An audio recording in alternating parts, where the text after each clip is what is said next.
Welcome to Paranormal Central, broadcasting live from Central California with your hosts Jeffrey Gonzalez and Alan Thomas. Broadcasting video worldwide at paranormalcentral.net and broadcasting audio on the Dark Matter Network at artbell.com. Are you ready to witness something that you cannot explain? I'm looking for you, you're looking for me. We have to decide what it will be. Can it be true? Can I believe the unexplained? Look into the sky, you realize you're not alone. Open your eyes, you can find the trails that goes wrong. Hello everyone, welcome back to another episode of Paranormal Central, broadcasting live from the Paranormal Studios in the bottom left-hand corner of the Nevada Triangle. Good evening, my name is Jeffrey Gonzalez. I am your host. I'm also the founder of a group called the Sanger Paranormal Society. We have been in existence over 13 years, been doing this show for 7 years. So if this is your first time, welcome wherever you may be around the world. We have fans now popping in everywhere, and that's awesome. We are broadcasting on live stream, HD quality for all you who are watching us right now. If you want to listen to us, you can also do that at the artbell.com website on the Dark Matter Network. And you can listen to us there as well. Excuse me. We have a big show for you tonight, and I don't know why, but that music is blaring, so isn't it? Yeah, you could turn mine down a little. Yeah, we have added a third seat in here, as you can see. The middle seat is vacant. We have a good friend of ours, and I can say that because he is. Mr. James Fox is going to be walking in here in the studio in a little bit. He is coming in from San Francisco, and he's actually coming in here for a couple of reasons. Tomorrow we are starting to shoot the TV show, and Mr. James Fox is going to be episode number 1 on the TV show. So, yeah, Mr. James Fox is going to be in the studio here. He's actually driving in from San Francisco, and I think he is, I know where he's at somewhere, but I don't know. When he gets here, obviously he'll come in and sit down and probably be here for the rest of the show. So, can't wait for that. Again, if you are watching us on live stream, I'm hoping that you're getting us on HD quality, because it sure looks good on our monitors over here. All right, let's go. Okay. What we're gonna do here is we're gonna go ahead and call Danny, like we usually do. For those who don't know, Danny is our Squatch reporter, and he's gonna give us the know-how on Bigfoot from around the world within the past week. And then I'm trying to get a hold of Heidi so we can go ahead and call Heidi and then get her to get on the phone, so that way we can go ahead, and as soon as James Fox gets in here, we can go ahead and just talk with him the rest of the show.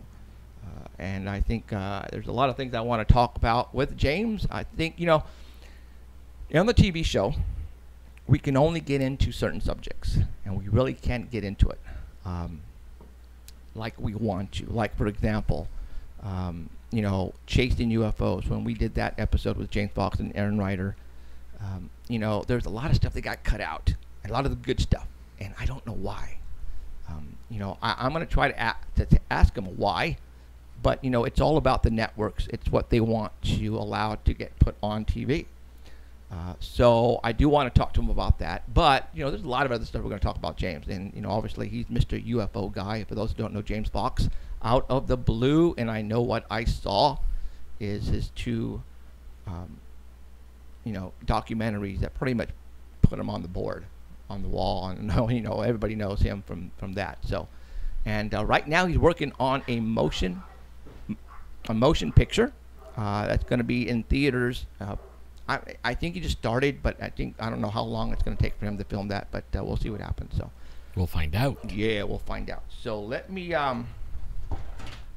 go ahead and get a hold of Danny.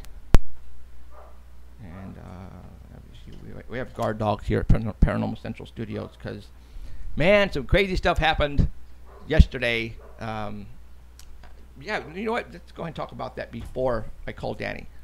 On Friday, what? Number? What number? Oh, 4219. Twice. And, who was that? There's James. Hold on, guys.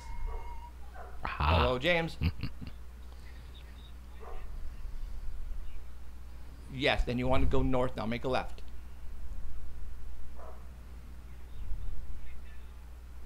Sorry, guys. Hold on.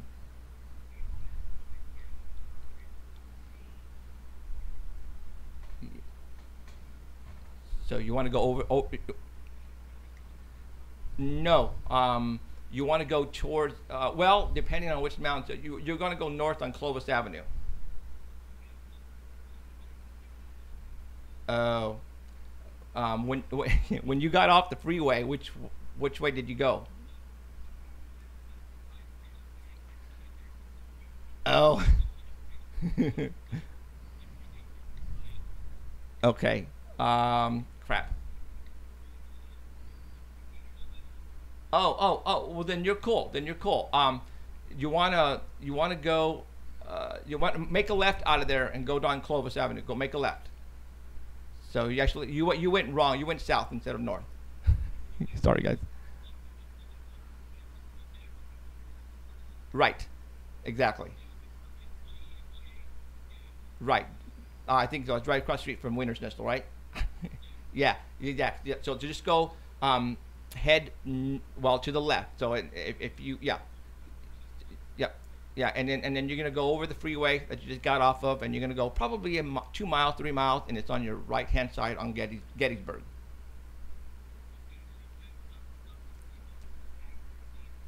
Right. No. You want to make a right. Correct. And you'll see them. They'll be right there. 2 of them together. Wow. So, okay. All right. You'll be good. Okay. Okay. Bye. All right. Sorry, guys. Apologies. That was him. Got a little lost in Fresno, and yeah, you can get lost in Fresno. So okay. So let me tell you what happened yesterday. Actually happened Friday. I got this weird call, and you know what? A lot of you guys are not gonna believe me, and you know what? At this point in time, there's nothing I can do to make you believe me or not, but I'm gonna tell you what happened to me, and then what it continues happening to us because of what we're doing. As you all know, I have a 24-hour UFO hotline, and I've had that now going on almost when I started the Sanger Paranormal Society, and that was, like I said, 2002, 2003, right around there. And my number now is, we're getting a lot of calls from around America. I mean, Alan can pretty much, my wife it gets upset at me because that phone rings off at 2 or 3 o'clock in the morning. And we just get calls from all over the place now. And I guess what they're doing is they're typing in paranormal and 24-hour or paranormal hotline, and our number's coming up, which is awesome because we're getting all kinds of calls from Bigfoots to evil demons to UFOs. I mean, it's all the same, guys. It's crazy and it's awesome. And Friday I got a call, and you know what, Eddie, if you are listening, dude, this lady lives in the same mobile home complex where you lived. All right. She called me. She was a photographer. She says she's outside and she takes pictures up in the sky, and she's getting a lot of stuff. And she was like really weird, and not weird, but I want to say scared, because by the way she was talking, she was getting some great stuff. And she goes, I need to send it to you, Jeff. I'm going, okay. So I gave her my address, and I told her, well, how are you going to send them to me? She said, I'll put them on a flash drive and I'll send them to you. And I said, okay. And she goes, I don't want you to make them known right away. I want to see if they're real or not. And I said, okay. And then she goes, well, what do you know about chemtrails? We got cut off. As soon as she finished the last word of trails, she said, chemtrail, and my phone got cut off. And I'm looking at my iPhone, and I have all the bars on it, and this is the second time this has ever happened. The first time was with my sister who lives in Sanger. She called me 6-7 years ago, said, hey, there is a triangle that just went over the Walmart in Sanger heading towards you. And she called me to tell me I was outside, and she was about to give me exactly the location. Click. My phone went dead. I'm looking at it. It's the iPhone that had full bars on it. I called her back. It was busy. I called her back. I got it. Got her on. I go, what happened, Veronica? And she goes, I don't know. I was talking to you, and it went dead. She goes, okay, well, which way is it going? It's going click, and it went dead again. It got cut off. Just like click. I'm on, you got to be freaking kidding me. So I tried it the third time, and I got her back on. She said, it's gone. So I don't know where it's at. And I'm all, son of a beep. So, and this is what happened on Friday. Okay, it as soon as she said chemtrail, click, we went dead. And to this day, I still can't get a hold of her. I call, and it goes just straight to voicemail. Now, on Saturday, somebody hacked into my wife's bank account. And also on that day as well, there was an outage in our area for the internet. And then the outage was taken care of yesterday morning at 9, but our box didn't come back on. And I called Comcast for the longest time, and we're trying forever. And everybody else is fine, but little old us is no internet at all. So I am panicking because James' box is obviously coming in here. And so I said, and I was talking to a live person. I'm going, you guys better get your you-know-what out here Sunday morning because I work for AT&T. So I told them, you better give me a window between 8 and 10. And they did. They showed up, and they gave me a new modem, so we're up and running. But we got a call last night from somebody in Pennsylvania, right, Alan? Is it Pennsylvania? Yep, Pennsylvania. Okay. And some guy shot a Bigfoot. That's what he said. Okay. And the guy was scared. 20 feet away. The guy was scared out of his wits, out of his mind. He called Alan, talked to Alan for a while. Alan had to go home. Then he called back and talked to me for a while. And him and his brother are scared out of their minds. Now, are they trying to pull a fast one on us? It was really hard to tell. They seemed legit. I mean, the guy was, I think, crying. And he was asking me, "Are they going to kill me? Are they going to kill me?" Right. And what do you tell him? Well, when you went home, and I got the phone rang, and it was them again, and I was listening to Alan talk to them because we were in the studio getting ready for today and tomorrow, and I told him, well, I overheard you talking to Ellen, and so you did shoot one, right? And he goes, yeah. I go, well, you're gonna die tonight. Oh, I mean, literally, I said that, and he freaking freaked because let me tell you something. If you kill a Bigfoot and he has family around him, they're gonna get you. Right? This guy's story was like he tells me he's 20 feet away. He's on his porch, and he has a Remington 700, and he shoots it right in the chest. And he said he always shoots things in the chest because they die, right? That's where you kill things. He's a hunter. He doesn't know who we are. He doesn't never listen to our show. He just went on. Matter of fact, he asked you a question. Yeah, he says, what do you think about Bigfoots and UFOs, right, being together? And I told him, well, lots of reports of Bigfoots and UFOs together. Some of them seeing the Bigfoot coming out of a UFO, some of them the Bigfoot's going in the UFO, right? He says, well, I'm glad you said that because this big UFO lit up the forest right in front of my house like a big, glowing, lit the whole forest up, and out of this light comes 3 Bigfoots. And he said they looked like they had revenge on their mind, like they're gonna get him, Right. And then while we're on the phone, you could hear something hitting the house, right? And it was freaking the guy out. He was like almost crying. after a few of those, he goes, I gotta go, man. They're not gonna kill me because I'm gonna kill them first. And he goes, which would you use, a shotgun or a 700? And I told him shotgun, 12 gauge, right? And he goes, yeah. I go, shotgun with a slug. That way you just kind of like point and shoot, and it's gonna hurt, really. And no aiming or anything. You can go from the hip and you can unload 8 of them, really quick. He's like, okay. He goes, if I get any pictures, I'll send them to you. I'm like, all right. So, and we hung up. Yeah. And then he called me and we talked and all that kind of stuff. So, stories like that, do we know if they're true or not? It's hard to say. But, I can tell, because I've gotten so many phone calls in the past, I can tell you if one is trying to pull a fast one on us or not. And it's just by getting these calls that I can weed out those type of calls. So, you know what I thought? I bet that we have viewers or Facebook friends in Pennsylvania or right by him. I bet.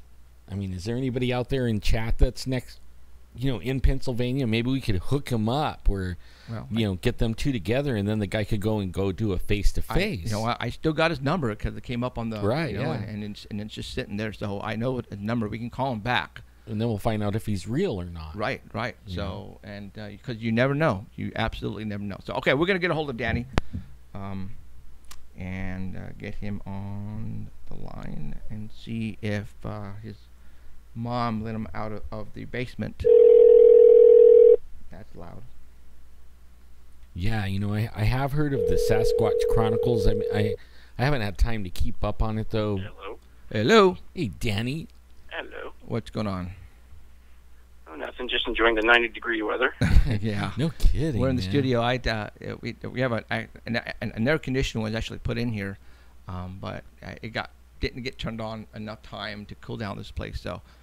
All your makeup's going to run by the end of the show. Dude. It will look like we're crying. Yeah. We're crying because, we know you're only going to last a couple of minutes. Right. Then, And he's talking about tomorrow, folks. We're shooting the TV show tomorrow, so not right now. We don't have. You wear makeup. We don't have makeup right now. Shut up. Yes, I do. No, I'm just kidding. So, all right. Okay, there's Haiti Hollis. Okay, so let's go ahead and let's give the Squatch report for today, mister. All right. You suck. You got the first picture up? Yeah, so Keith told us you have a short report. I forgot to download his pictures and Heidi's pictures. Oh, that's good. Rookie. Don't I suck? Well, that was what we were trying. Oh my gosh. Okay. Well, everybody, go to Art Bell, because Art Bell. I mean, you only sent how many pictures? 4. 4. Okay. Go to Art Bell, guys. These stories are all visual. So. Okay. So you can go to Art. Okay. So you can go to Art Bell right now, artbell.com and paranormalcentral.net. I know I suck. And you can go and visually look on his on there right now. It has a link for those pictures. Sorry, you might be able to open them up while he's talking about it and download them. I mean, okay, well let's try that. You could try. And then what happens? Like, and if the whole show, I mean, if off, it crashes, then we just have 2 shows again. No, I hate that. So, okay, all right. Well, let's go ahead. Go. Picture number 1. Right. Go for it. The first one is from geeksnack.com, and it's from January 29th, and it's night vision contact lenses that they're working on to help you see in the dark. And these were made by University of Michigan researchers, and they've created a super thin material which can detect infrared light. And it's a material that's called graphene, and it's a single layer of carbon atoms that can see the infrared spectrum. So it's a new way to detect light, and these they envision these people adopting. You've got mail. For different materials and devices. So if you have glasses like Google Glass, maybe you can see in the dark with those too. They're trying to think of different devices that they could put these on, as well as the contact lenses. So they want to have any kind of wearable electronics to expand your vision. Have you ever... With the current devices for night vision, they require a built-in cooling system in order for them to work properly. But these night vision contact lenses, they can work at room temperature, so you don't have to worry about that. And it'd be useful for Bigfooting in the dark. You know that, like, wasn't it like the Roswell crash? What was that guy's name? The Colonel. Yeah. And he said Corso? Yeah, and they took the lenses out of the alien eyes. That's exactly the first thing I thought of. Yeah, yeah. It's finally here.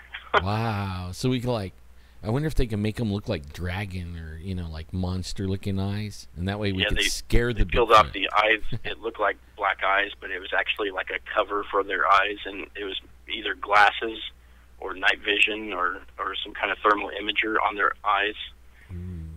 So this is probably the technology. Finally figured out how to do it. Yeah, like 50 years or 60 years later. That's kind of crazy. But it'd help you, not only for Bigfooting, but if you're going in a cave searching for them, you can wear these. And if you had dark places, like sometimes the forest gets really dark, you can pop these on even during the day. Pop these on. I wish they could come with thermal imaging on them too. That'd be pretty cool. Oh man! And I'd hope they make these in like the wraparound glasses instead of contact lenses, because I don't know if I'd be able to put anything on my eyes. Delay. Hold on. Well, okay, I got the pictures up. I was able to do it while you were talking. I knew I you am could. good. See? Yeah. I am good. That'd be pretty cool if they can make something other than contact lenses. Yeah, that would be. I think I'd have a hard time putting those in. Yeah, like the motorcycle helmets, that have the flip down visor. Yeah. Have you seen those? That would what we need, like a hat that has a flip down visor that just pops down off the bill. It goes dunk right in front of your eyes. Then we could look at like those guys at the Comic-Con thing with wearing the helmets with the dark visors. Yeah. They probably had all kinds of information in front of them. Well, you'd think they could see did, us. But, they just wish. like an X-ray. They wish they did.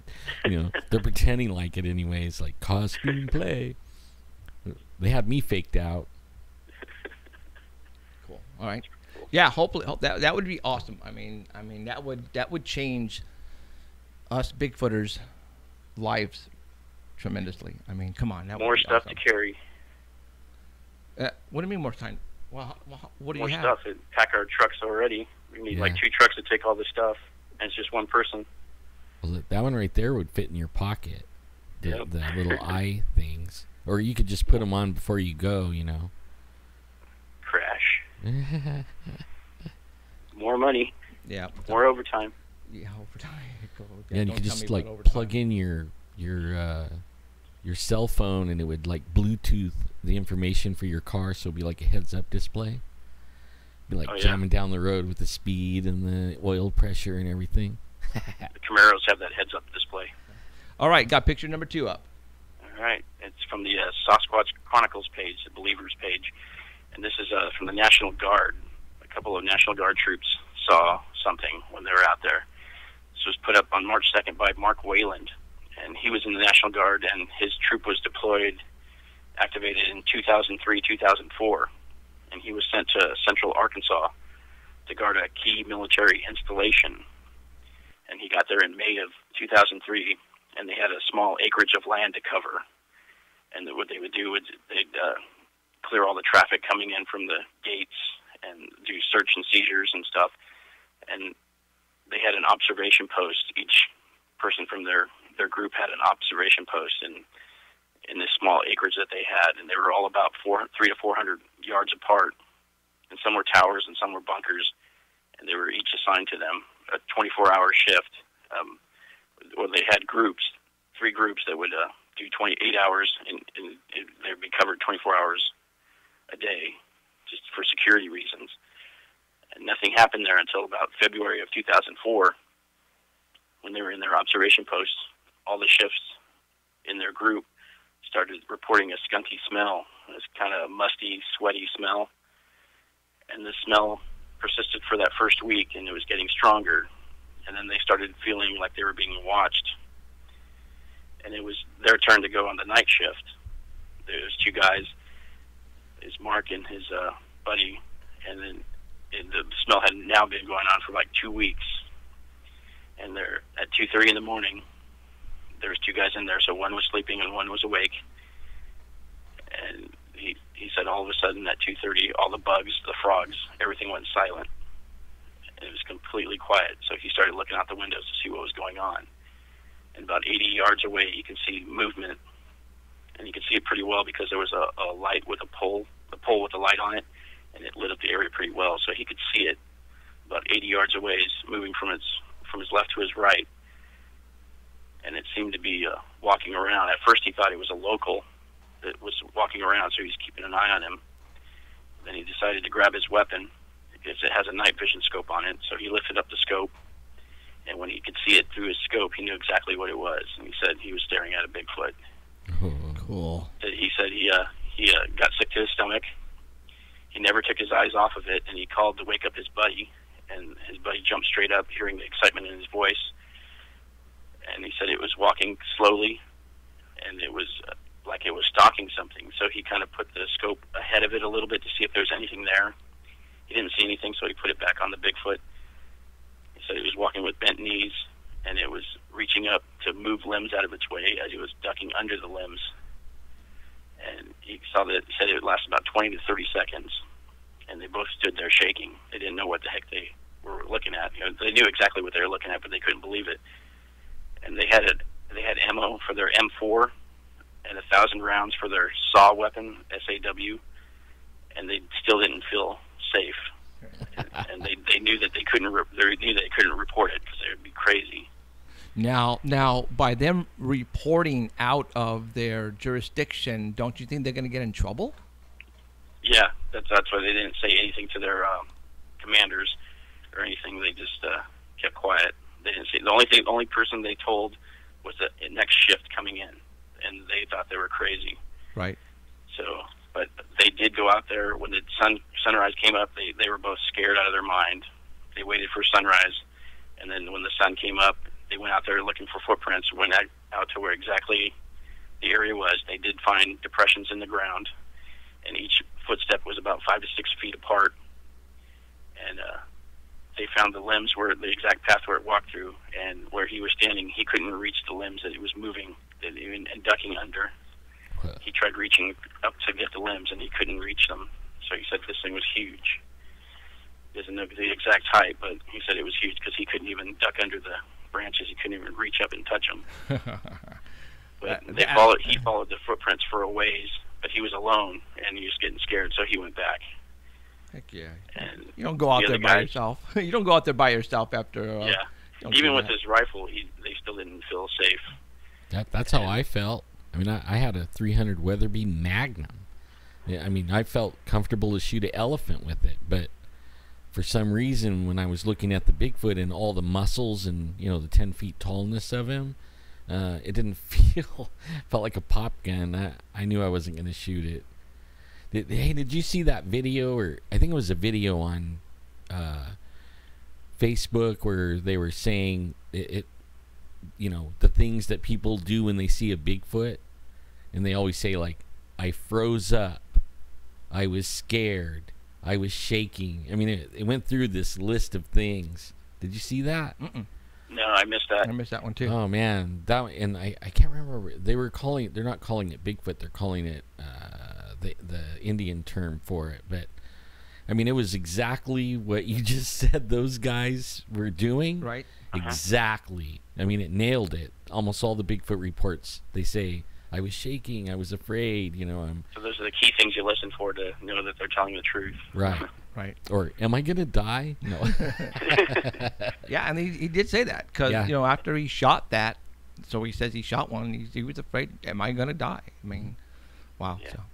The other guys started reporting strange noises, and then some reported an owl that just didn't sound right.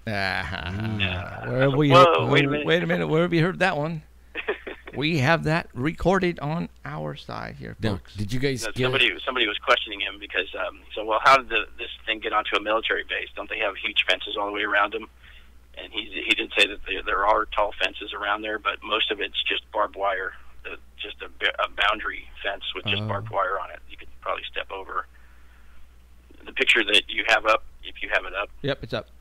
Is the red circle is where the bunker was, and then the arrow is where it went from left to right, the path it took. Now kind of look at that. Isn't that a path in itself in those trees? It looks like it went coming north-south, kind of. Right. Oh, so that's not the path it took. It went from left to right. It because I went to him left or right. Got it. But he said the roads. He got this picture from Google Maps, and he said some of the roads in there were put in after they left. So he didn't remember all those roads, but he blacked out the buildings and the names of the road. That was my next question. What are those blacked out things? Yeah, he blacked out everything, all the identifiable markers, because this is a secret base, he says. Wow. Ooh. He said most people don't know this place exists, and they really don't need to know either. It's right by Fresno. No. You know what? It's somewhere in Arkansas. Oh, it's Arkansas? Oh, Arkansas. Okay. Well, Darn. Central darn. Arkansas. Yeah, bummer. Right on. Okay. Is that All right. good for that one? Yep. All right, go to 3. Next picture is from the Mysterious Universe page from March 14th. This is a Yowie hunter that says that a Yowie left a handprint on his vehicle. And this was a handprint on the rear window of his Jeep.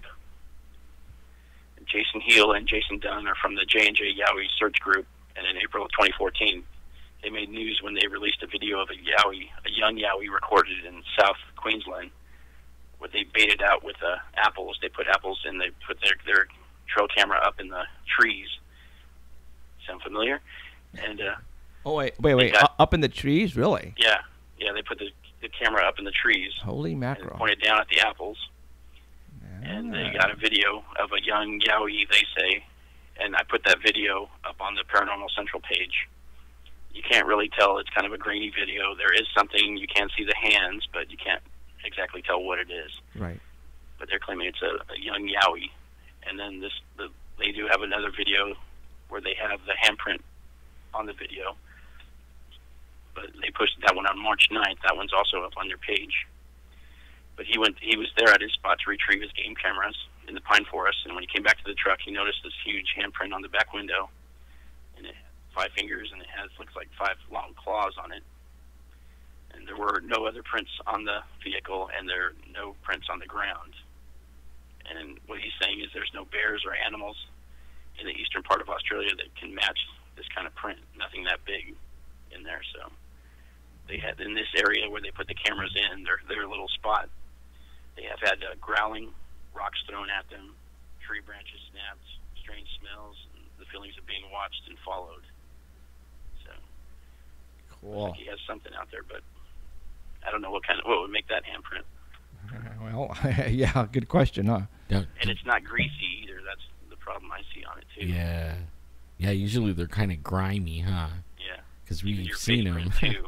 We've seen them live, not Really greasy. not pictures. Did you guys get the link I sent you in Facebook in the of the mountain monsters hunters? All right, I didn't get to see that one. Yeah, my mom was telling me about that one too. When the Wait, your mom? Yeah. Your mom She watches this all stuff? She watches this stuff. What the She hell? Man, her you're rubbing all this stuff. Everybody's getting that's crazy. his researcher. But, Yeah, I don't watch those guys. I think it's fake. Oh, it is fake. Well, I mean, at one point in the show, I set it so that when it was on YouTube, and I set it right when the part that I want you to see would start playing at, Right. and this thing jumps out of a tree, and they're calling it the Whistler or something like that. But it jumps out of the tree and it roars. And guess what the roar sounds like? Identical. To ours? Yes. And it was on steroids to them because the guy with the boom mic was, like right inside where they were at. Uh-huh. And man, that thing roared and all my hairs stood straight. I was like, oh my God, there he is. Like, whoa. And this Bigfoot that they're trying to get right Right, here. yeah. Where are they at? I think I'm not sure. I think Somewhere down Pennsylvania south. or someplace. Down south. Okay. Oh, Yeah, they have to be shooting blanks because I'm really surprised they haven't shot each other. Yeah. They just go into the forest and just start lighting it up. Every episode. Well, they never failed to, on this one, what was really cool at the very end, I hope everybody saw this. If you didn't, go on YouTube and look it up. Mm-hmm. I think it's season 3, episode 1 of these Monster Hunter guys, and they stumbled onto what they were calling the Whistler or Bigfoot, a burial ground, and the what's his name, Trapper, the main dude, he's like, it's not a burial ground, and everybody's like, oh yeah, we should need to get out of here. And then Buck I think that's his name, goes down. He goes, I'll prove it. And he goes down and starts digging in one of the graves. Immediately, they start getting these high-pitched screams.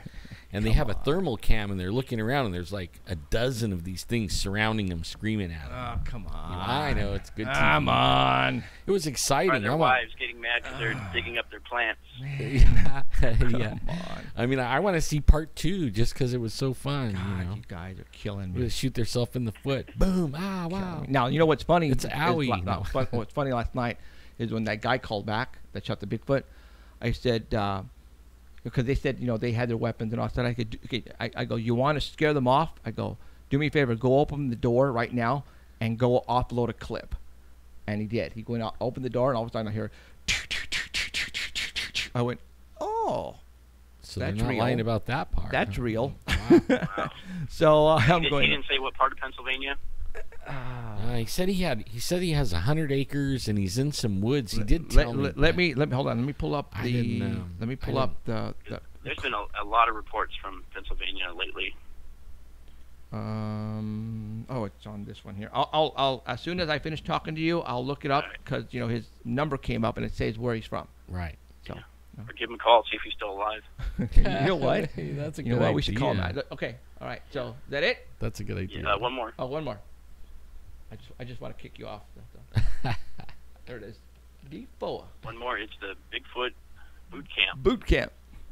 Yep, and this is sponsored by the Arkansas Primate Evidence Society, or APES, Apes. and also the Alliance of Independent Bigfoot Researchers, or AIBR. Oh my God. And this is going to happen on April 24th and 2015. It's in the spooky woods of Valonia, Arkansas, and it's from 5 till midnight, $10 a person, and they're going to have, you can camp out with real Bigfoot researchers and learn techniques for the year hunt.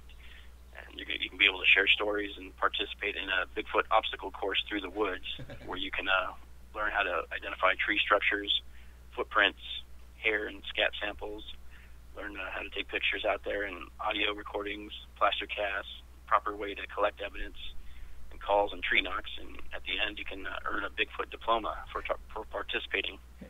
It's family-friendly. It's an event, and the deadline to register is April 1st. And it's going to be held in conjunction with the Arkansas Bigfoot Conference on April 25th.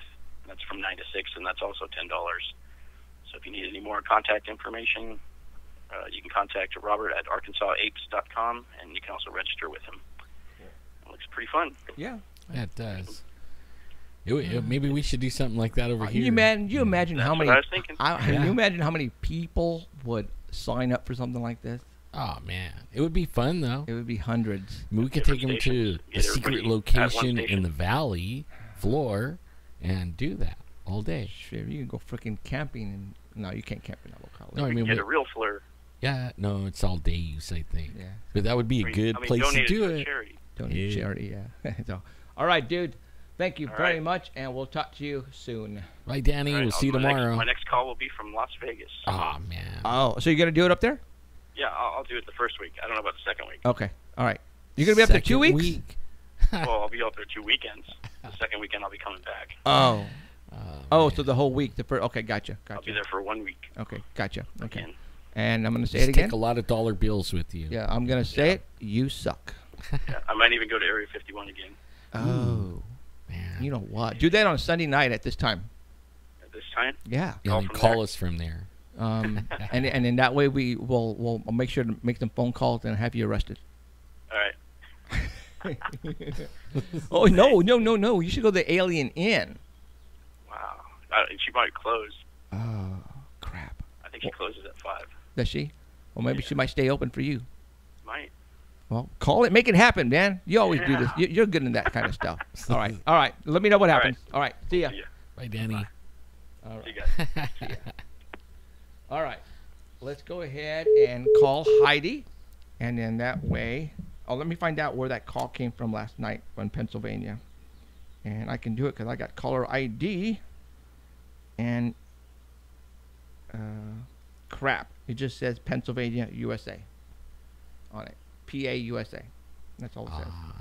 Rats. Sorry, guys. I would have It's told kind you. of fun, you know. He's been getting calls, and none of them have come from California in a week, you know. Oh, well, the one lady that called and then asked, what do you think about chemtrails? Can't get a hold of her again. Weird. Oh, but I got. Oh, never mind. I'll tell you about the other one I got. Oh, crap. Good evening, gentlemen. Heidi. Hi, Heidi. How's it going over there? Going good. 90 degrees. Oh, you know what? It's nice over here, too, but not that nice. You know what? You're You rubbing suck. it. Okay. Go. Tell us how you really feel, Heidi. Go ahead. Let me think about it for a second. Spit it out. We're on the internet. It's okay. Art Bell, get ready to mute it.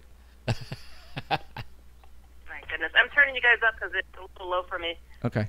You hear me? Yeah, I can hear you.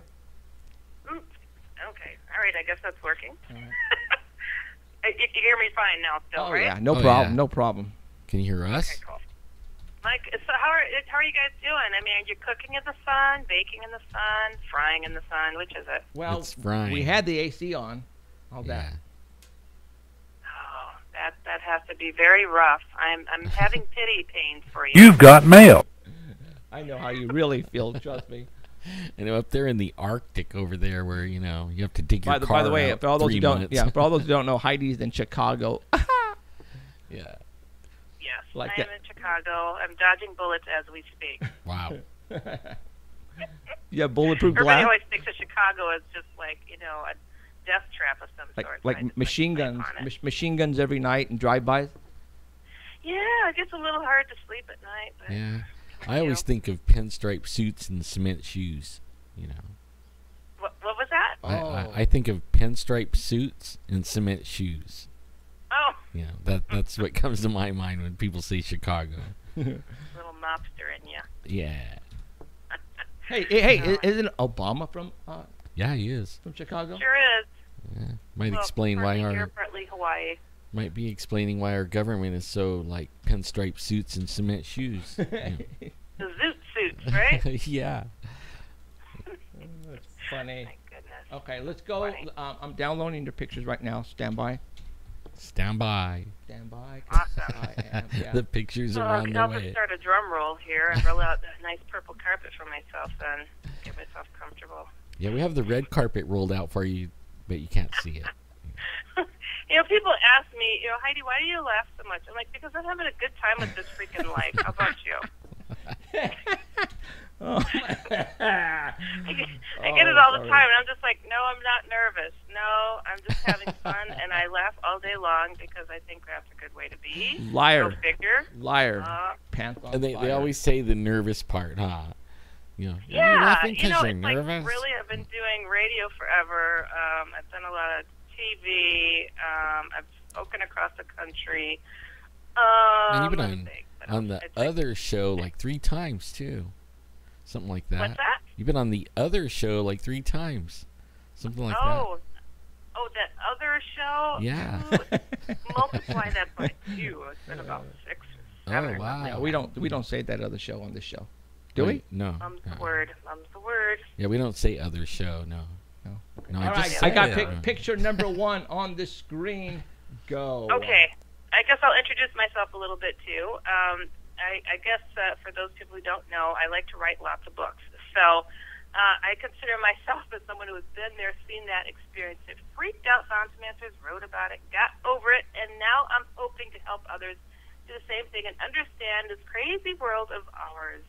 If you dare, please feel free to go visit my main website, HeidiHollis.com, and I welcome anybody who's had any odd experience that they want to share here on this show to write me and send their pictures, drawings. If you've got a crayon drawing, I don't care what it is, we'll go there and we'll show it up on the screen, won't we, Jeff? Absolutely. So, Yeah. oddadvicehh@gmail.com. Awesome. Okay, to this first picture. Isn't that a cool-looking UFO? I love this picture. It's one of the nicest ones that I think I've seen, but it sucks in this I guess the area of there's nothing to judge it against. It's just a blue sky. Right. So it's like, did somebody throw a Chinese star? I don't know. But Right. it's a cool one. Yeah. But this is the story that goes with that picture. This is Worcester, UK, March 8th, just happened of this year. This is what the witness said. Just before I left to go to work, I saw a star-like light speeding across the sky, but it was not flashing and no other lights present with it. It was traveling faster than a plane, twice as fast, I would say. Then when I was driving back from work, there was a bright white light beaming down. It was about 100 yards away from me, hovering about 20 feet in the sky. It was so bright it lit up the outline underneath the object it was coming from. It was like a 3D triangular metallic ship almost floating above me. I stopped in my car to look at it in the pitch black clear sky, and it suddenly turned bright green with a flamed trail, northern lights green, and zoomed off in the opposite direction of the moon in a straight line, then totally disappeared in thin air, leaving a stream of a trail behind it. When I got home 4 miles down the road, I looked up into the sky, and there was a steam trail track just above the house coming from the direction I had left. Then looking up towards the moon, there was a steam trail in the shape of a cross X, glaring in the moonlight with tornado look across the sky and with clouds spiraling down. When my partner tried to take a photo, there was an orb floating in front of his camera. This is the story that goes with this picture, but it's odd that they're just kind of describing this 3D metallic ship among other ships that they apparently were being tackled with at different times. So, but either way, I'm like, what a beautiful looking ship. Yeah, I want one. It is, you can tell it's metallic, only because of the shine. But I've seen balloons that are this shape, so it's hard to say. But that the witness is stating that he saw a chemtrail or contrail, I should say. So is it a balloon? Probably not. If they saw a contrail, right. So, right on. Unless one of the other it's really ships hard to did say it. because it's somebody turning it in, reporting on it. We're happy that they're reporting on it and just saying what they've seen. But what do they benefit out of fooling people? I don't know. Maybe there's a big old reward somewhere that we don't know about. But I just thought it was a cool looking ship, if indeed this was something that took place. Right. Cool. So, next one. All right. Number 2. Okay, you're on. Photo was taken in Santa Ana, Pueblo, Mexico, on January 15th of this year. The witness said, I used an iPhone 4S and took several photos of the sky around the hotel. At no time did I see the lights, objects that show up on the attached picture. In other words, this was not visible to the naked eye and only showed up when I checked the photos I had taken. It kind of has an eerie feel to me for some reason. I don't know. It's like that, the sun creeping behind the mountains. I just think it's cool. This person continues to say, I'm a licensed pilot with instrument rating and a former amateur astronomer, so I am accustomed to observing the skies and noticing details. These lights were definitely not visible to the naked eye at the time the photo was taken. The lights did not appear in any other photo either because before or after the one being attached. So I doubt this was a malfunction of the camera in my phone. Yeah, there's no way. How cool. I just think that's just a magnificent photo. And it kind of matches those little tiki lights that you see in the... I just read someplace that for some reason the cell phones can pick out things that the human eye cannot see. Really? Yeah. Oh, that's interesting. Yeah. So, I don't. Were these, lights or UFOs? What I'm thinking are UFOs. Were they invisible or whatever? And the the cell phone itself picked it out, man. I mean that is very cool. Yeah. Yeah, I think that's a pretty cool one. Now, this next story, I just find this to be interesting. You guys have probably heard of this, and a lot of people have heard of this. This Russian governor / businessman, Kurzan Elizmatov. It's a weird name. I can't even say it. You see his picture there, and he speaks very openly about having been abducted by aliens. Have you guys heard of this guy? What picture am I looking at here? The Russian governor who claims he was abducted by aliens. there's a picture of a man's head. Got it. Okay. You're on. Okay, got it. No, actually, I don't recall this at all. Me either.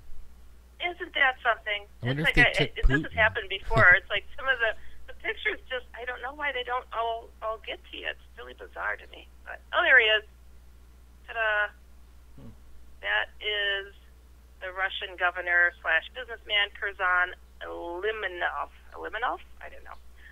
But this is what he states. And I also, on our Bill's website, I put the link to the YouTube video of him discussing openly about his experience. And this is what he states. The governor of the Russian Republic of Kalmyki is a very well-known political figure. He's a multimillionaire businessman, a Buddhist leader, and head of the World Chess Federation.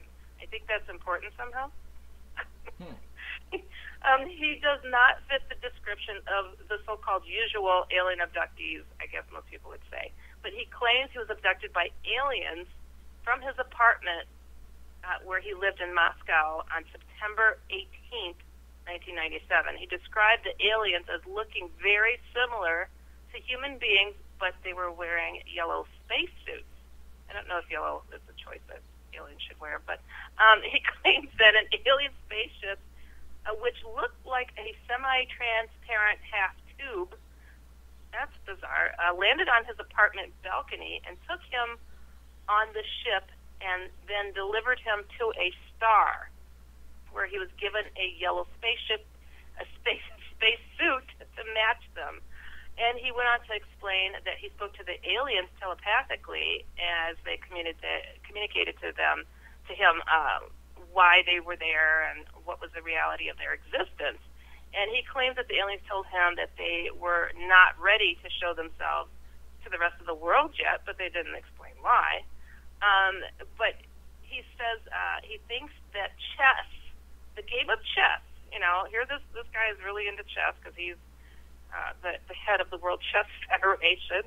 He thinks that the game of chess came from outer space because the rules of chess are the exact same from one end of the globe to the other. I don't understand his reasoning for this, but he's kind of brief to say, yeah, the aliens took me, but he doesn't have a whole lot to share from what I saw in all the videos where he discusses it.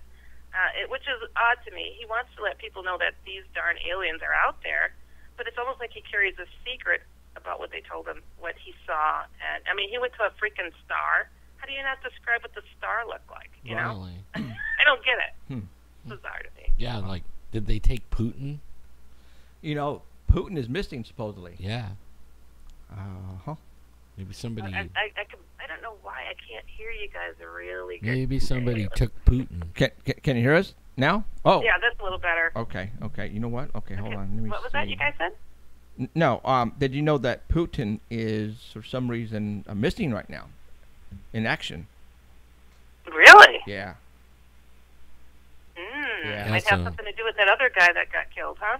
Oh, yeah. That one protester, that guy who's always... That's like the Tupac and Biggie Smalls dispute, huh? I don't know. I'm just kidding. Only you would know that.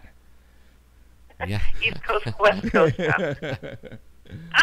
Who knows? My goodness. Well, I tell you this much: I'm not going to shed a tear if Putin is done for. That's all I'm going to say. Right. No friend of mine. I don't know about you guys, but yeah. What? We could go. What picture is next? What picture is next? The next picture are these people standing in front of a waterfall. Got it. And there is an ominous figure next to them that I just thought was pretty cool. These next several pictures are just ghostly pictures that I spotted online that I thought were really, truly bizarre. Because I get a lot of emails from people who've experienced strange things. And this one, with that creepy dude, maybe it's a Bigfoot. I was thinking it kind of looked like that Grim Reaper looking guy, but I'm like, hold on, this looks like the spirit of Bigfoot. Now let me tell you something. This picture here, my wife, she actually looked at that and she goes, okay, well, we went up to the Sierras with a family gathering, and it was, not family, it was us four, our two sons and her and I, and she was sitting on a rail, wooden rail, with Christian, my youngest, and I think Andrew, I'm not sure, and I was the one that took the photograph from the cell phone. And she swears there is a silhouette of a Bigfoot right behind them. I personally can't see it, but when this picture got on the internet and she saw it and she goes, that's exactly what's behind us up there. Wow. But see, the only problem is I can't see it. She can. She said it's right there, and I'm like, I don't see it. I just don't see it. But she's, I don't know, maybe here she comes. Here she comes. I could see it. It looks like a predator. What? You have it all wrong. What do you mean all wrong? Hold on. It was just the two Okay. boys. The two boys? We were standing in the background. Right. No, we were in, it was just the two boys. That's it. Oh, who took the picture? I put it on self-timer. Oh, what was I? We were not in the picture. Okay, well, it's pretty dang close. All right, I didn't take the picture. It was a self-timer, and it took them and her and the boys. But No, it was just the two boys. oh, just the two boys. Oh, it's been a while. And since I remember seeing it. It looks kind of like the Predator movie, you know, like the outline of something invisible, like the Predator. See, if you saw, I can't see it. So I think I saw that picture. I'm trying to find it on my old computer. On the old Yeah. computer? Okay. Well, see if you can Really find wild. it. Yeah. You know what it reminds me of? If people go to my main website, HeidiHollis.com, and click on the Shadow People tab, it looks like what I call the head and shoulder shadow, where it looks like, you know, kind of like a man that has no neck with its head directly connected to its shoulders. So it kind of looks like a shadow person, but Bigfootish and everything else. I don't know. It's just a creepy Yeah. freaking. I mean, I see the face of a Bigfoot right there. I Do you? Yeah, I do. Right there. I see Oh, it. you know what? I see it. As I'm leaning into it, it does have like a. Like right here. Yeah. Oh, that's interesting. I'm circling it right Why now. would you think Bigfoot would want in on that picture? I don't know. I couldn't tell you. Oh, kids. Kids. Just like, That's wild. just like Cheryl just said, the thing was standing behind our two kids. I don't know, man. Yeah, but why the mist? Was there mist? That's a waterfall in the back, isn't Oh, it? okay. So they're in the midst of the waterfall. Yeah. Ah. Yeah. They got the mist surrounding them there. So it's So- kind of a cool effect, but it also is a great sun. effect for a ghostly figure to be behind you. Apparently. Now, in our case over here, when the two boys, the sun was coming down behind them, and that's how you could see the silhouette of what was standing behind the kids. See, in the mist, it maybe let it be an outline because it was filling a space that mist should have been filling, right? Exactly. You know what? And being logical, they're outside, they're in nature. What else what would it most likely be? I mean, I It's see more of a Bigfoot. I see a Bigfoot's face. I mean, right there. There it is. There's Well, his face. it goes along with what everybody says that the Bigfoots go invisible and stand. Like I was watching a video the other day, and the guy said that they had marbles missing from their house, kids' marbles. Okay. And they told the Bigfoot, do something to prove, that you're like dimensional or something like that. And a marble appeared right next to him and then dropped on the floor. No way. Yeah, and they said the Bigfoot had been disappearing and everything right in front of their eyes all week. So I don't know. When I tell people that I saw a Bigfoot-like creature indoors, they're just like, nah. And I'm like, look, I've never seen anything like it before. It looked like Cousin It. It was just a big old hairy mess that I saw, and my friend witnessed it too. So, I mean, it has to be an interdimensional being because I watched it shimmy right out into thin air. It was the craziest thing. So I know that this is definitely possible. But I wonder if he was taking a shower and they just totally busted him, and in the middle of the I don't know, little man. waterfall. Who knows? Who knows? But I do see a face there and a head. Yeah, So that's just me. Wild. I wasn't even looking, but yeah, it does look like a face. That's just me. Crazy. So I had to zoom Really in, but I crazy. see it and too. I'm on the crack, so that's why I can see this stuff. Yeah. Yeah. Crazy. Well, this I don't know if you want to flip to the next picture. All right. And that This one was just a little Wh- odd. which one is the kids posing? Yeah, with the kids. The Okay. disembodied arm. Dum bum bum bum. It's obviously a class picture, and everybody's goofing off, having a good old time. Everybody's pretty much standing upright, and there's a disembodied arm just hanging back there, and somebody with a good eye saw it and was like, huh? That's weird. That's freaky. It's very freaky. It's like, why would there be an arm sticking out of that girl's behind? Now I didn't think about that freaky. Okay. All right. I'm sorry. You said it. It is a weird spot for an arm to be hanging out. That's all I'm saying. This is But, a G-rated show, folks. Sorry. It's G-rated. It is. We're keeping it G-rated on Fox. That one was on PG. Sorry, that's PG. Okay. Yeah, and you would think, okay, you have a bunch of, definitely Asian kids, but, who would, I don't know. I don't think they're doing that. I don't think they're the ones who are putting up to that hand. I don't think so. I think it's just, just It's a scary a thing. weird slip Yep. in time right there. Yep. All right. It's just odd. I like But chat. I thought that was another cool, creepy one to I share. like the chat says it looks And then this armless next enough. one, Someone in chat said it looks armless enough. Yeah. Jeez. Yeah, we have it's some- crazy. It's just a crazy one. Okay. And this next one, it's just, I see arms. I mean, it looks like, it's strange that it's got like the stripe-like pattern, but it's like, what were they going to go tickle her feet? I don't get it. It's just the weirdest looking thing. I've seen streaks when like orbs take off and they'll leave like a little trail, but this really looks like hands and arms to me. Big ones too. These aren't little. They're huge. I definitely see them. Yeah, I don't know. I mean, that's. Yeah. Spooky. Hey, gotta weird. mix it up. A little UFO, little ghosty stuff. This is a crazy one. Crazy. I don't know. I just thought that was weird. I think if I looked back at my photo and saw some ghost arms reaching for my feet, I think I would have a cow and like never sit on that pink couch ever again. Yeah, or move. I would definitely move. Crazy. Right on. And what's next? this 7. next picture, this is a listener for the show Ah. who sent in this photograph that is just, it's really a touching scene when you hear what the story is behind it. Those other ones, they were just photos that were online that people had collected, different pictures of ghosts, and I'm just like, ooh, this will creep people out.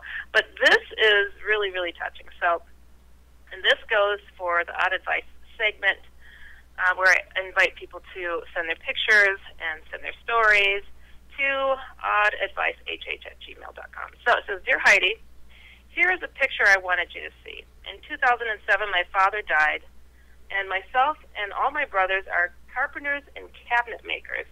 We decided to build my father's casket. As is the tradition in our community, my community is of the Native Cree Nation of northern Alberta, Canada. You're always speaking of orbs. Well, look at all of the orbs around my brothers and I as we're working on this coffin. I took several pictures, and these orbs were all over the place. Now, as an elder told me that when you build something of this nature, all of the ancestors are around you to help and support you. Anyways, I always think of these photos. Please share this with Jeffrey and Alan. If you want, that's fine with me, but I'm more interested as to what you think. Love all your wonderful work. Take care, James. Whew, this is powerful. I mean, I've heard of these orbs being called ghost or spirit orbs, and you know, if their tradition and their belief is that their ancestors are there to guide them and to, you know, probably comfort them in such a time of grief, I am not surprised that you would catch them on film. I think that's a beautiful thing that they showed up the way that they did and stuck around so they would show up on film as you continue to clip more pictures. I mean, that's awesome. So I think it was definitely spirits. I don't like to call things that are, there to comfort a ghost, because I think spirits are something different. I think spirits are, family members, loved ones, concerned people that have crossed over. So I don't think these were ghost orbs. I think that these were definitely something of a spiritual nature that were there to, help guide your hands, which Sure. I think is a beautiful thing. Yeah, So what do you guys think of that? I'm not gonna. I can't say either way, but it's kind of. Is it a coincidence that they're making a coffin, and all of a sudden these orbs appear? You know what I'm saying? Mm-hmm. So you have to take that into consideration, because a lot of people take photographs all the time and they don't get nothing. But here you have something that involves, family, death, a good thing, a good vibe, and then all of a sudden you have all these orbs. So it could very well be a positive thing. And like you said, ancestors and aunts and uncles and past Right. relatives who are watching them. And yeah, I mean, sure. Well, I I think- could take. I take pictures. James Bird, this is from James Bird. He's actually in the chat room saying, "Hey guys, how's it going?" So he's saying hello to you guys. He's listening in. Right on. Hey, James. Thanks for sending the picture, dude. Appreciate it. Yeah. Well, I take Yeah. pictures of grandkids all the time, and if they were running around a lot, I'll have a lot of orbs, and it's when they stir the dust up, Right. But sometimes, I was looking at that picture, it doesn't look like they really were, Well, anybody was stirring up any dust or anything. They're kind of like, Well, not at the moment. And I was gonna say that too, but I just, I'm sure there's saws. I mean, you have to cut that wood, yeah, right? You have to cut it, and there's saws and jigsaws and hand saw and drills, but because it's in a confined area, you are going to create dust. yeah. But at this time, I'm not going to say either way. I'm just going to say, you know what? I got you. That's a You good know, vibe. if you look closely at this picture, it's orbs upon orbs upon orbs Right. upon orbs. Like some are really faint and Yeah. they're off the screen. Like really, when you look at the ceiling, it's like it's thick with it. It's wow. It's really amazing. Kind of a neat, in-depth photo of some true spirit orbs. I know that there's that controversy that this thing about there being dust or whatever water droplets in the air. I don't know, but I like to go with what a person gut tells them. Right. And this was a project of love. That's for sure, and Yes. there was a lot of emotion that went into Right. those projects. So I think that more than likely that they were surrounded by their elders and Sure. being guided. Well, to create I this know. casket. And I have to say, it's a beautiful looking casket. That's some handy work right Yeah. there. Well, all orbs aren't created equal. I know that. Yeah. Did you really just say that? Like sometimes, it could be the rainstorm and the dust, and then there's sometimes you don't know what they are, and that's like this one, because I don't see where they made anything. I'm always trying to debunk stuff though, just because. It's Well, just my- dust, dust. If you, air compressor type of deal, the dust is not going to settle for at least 15, 20 minutes. Right. So, But it looks pretty clean in there. yeah. And they have a shop vac, and then way in the back there's a fan. I don't know Now, if the fan's now, on. since you're talking about that, I don't see any saws. So maybe they're doing the sawing outside and then Maybe. bringing the stuff inside. It's hard to say. I'm just saying. It's cool picture, Yeah, it picture, is. and we do get photographs with a lot of orbs, Mhm. and we can't tell you what they are because we don't. Yeah, we don't know. No, we Right, don't right. know. We just don't. So. I had a friend who took a lot of photos of orbs on in his home, on his property, and it just like became a hobby of his. He was just like getting so many cool pictures that it was actually kind of a distraction for him because here's everybody around the Christmas tree. Oh, there's orbs blocking people's faces and Yeah. whatnot. And he came down with a terrible form of cancer.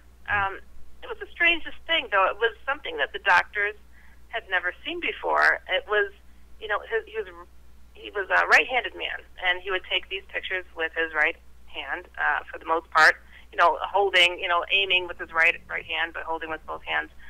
And the bone in his forearm started to essentially transform into cartilage instead of bone.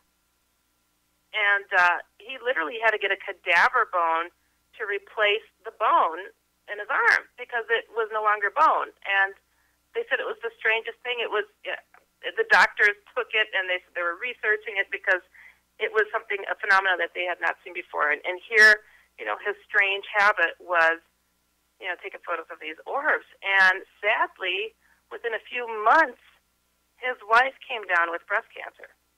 So, were they on a hotbed of paranormal activity, or was it something else? It's just kind of an odd coincidence. That is kind of that's scary too. I hate cancer. Cancer kills people. It's hard to hear you again. I'm sorry. What was that? I said I don't like cancer. Cancer is like one of the ones that takes our loved ones.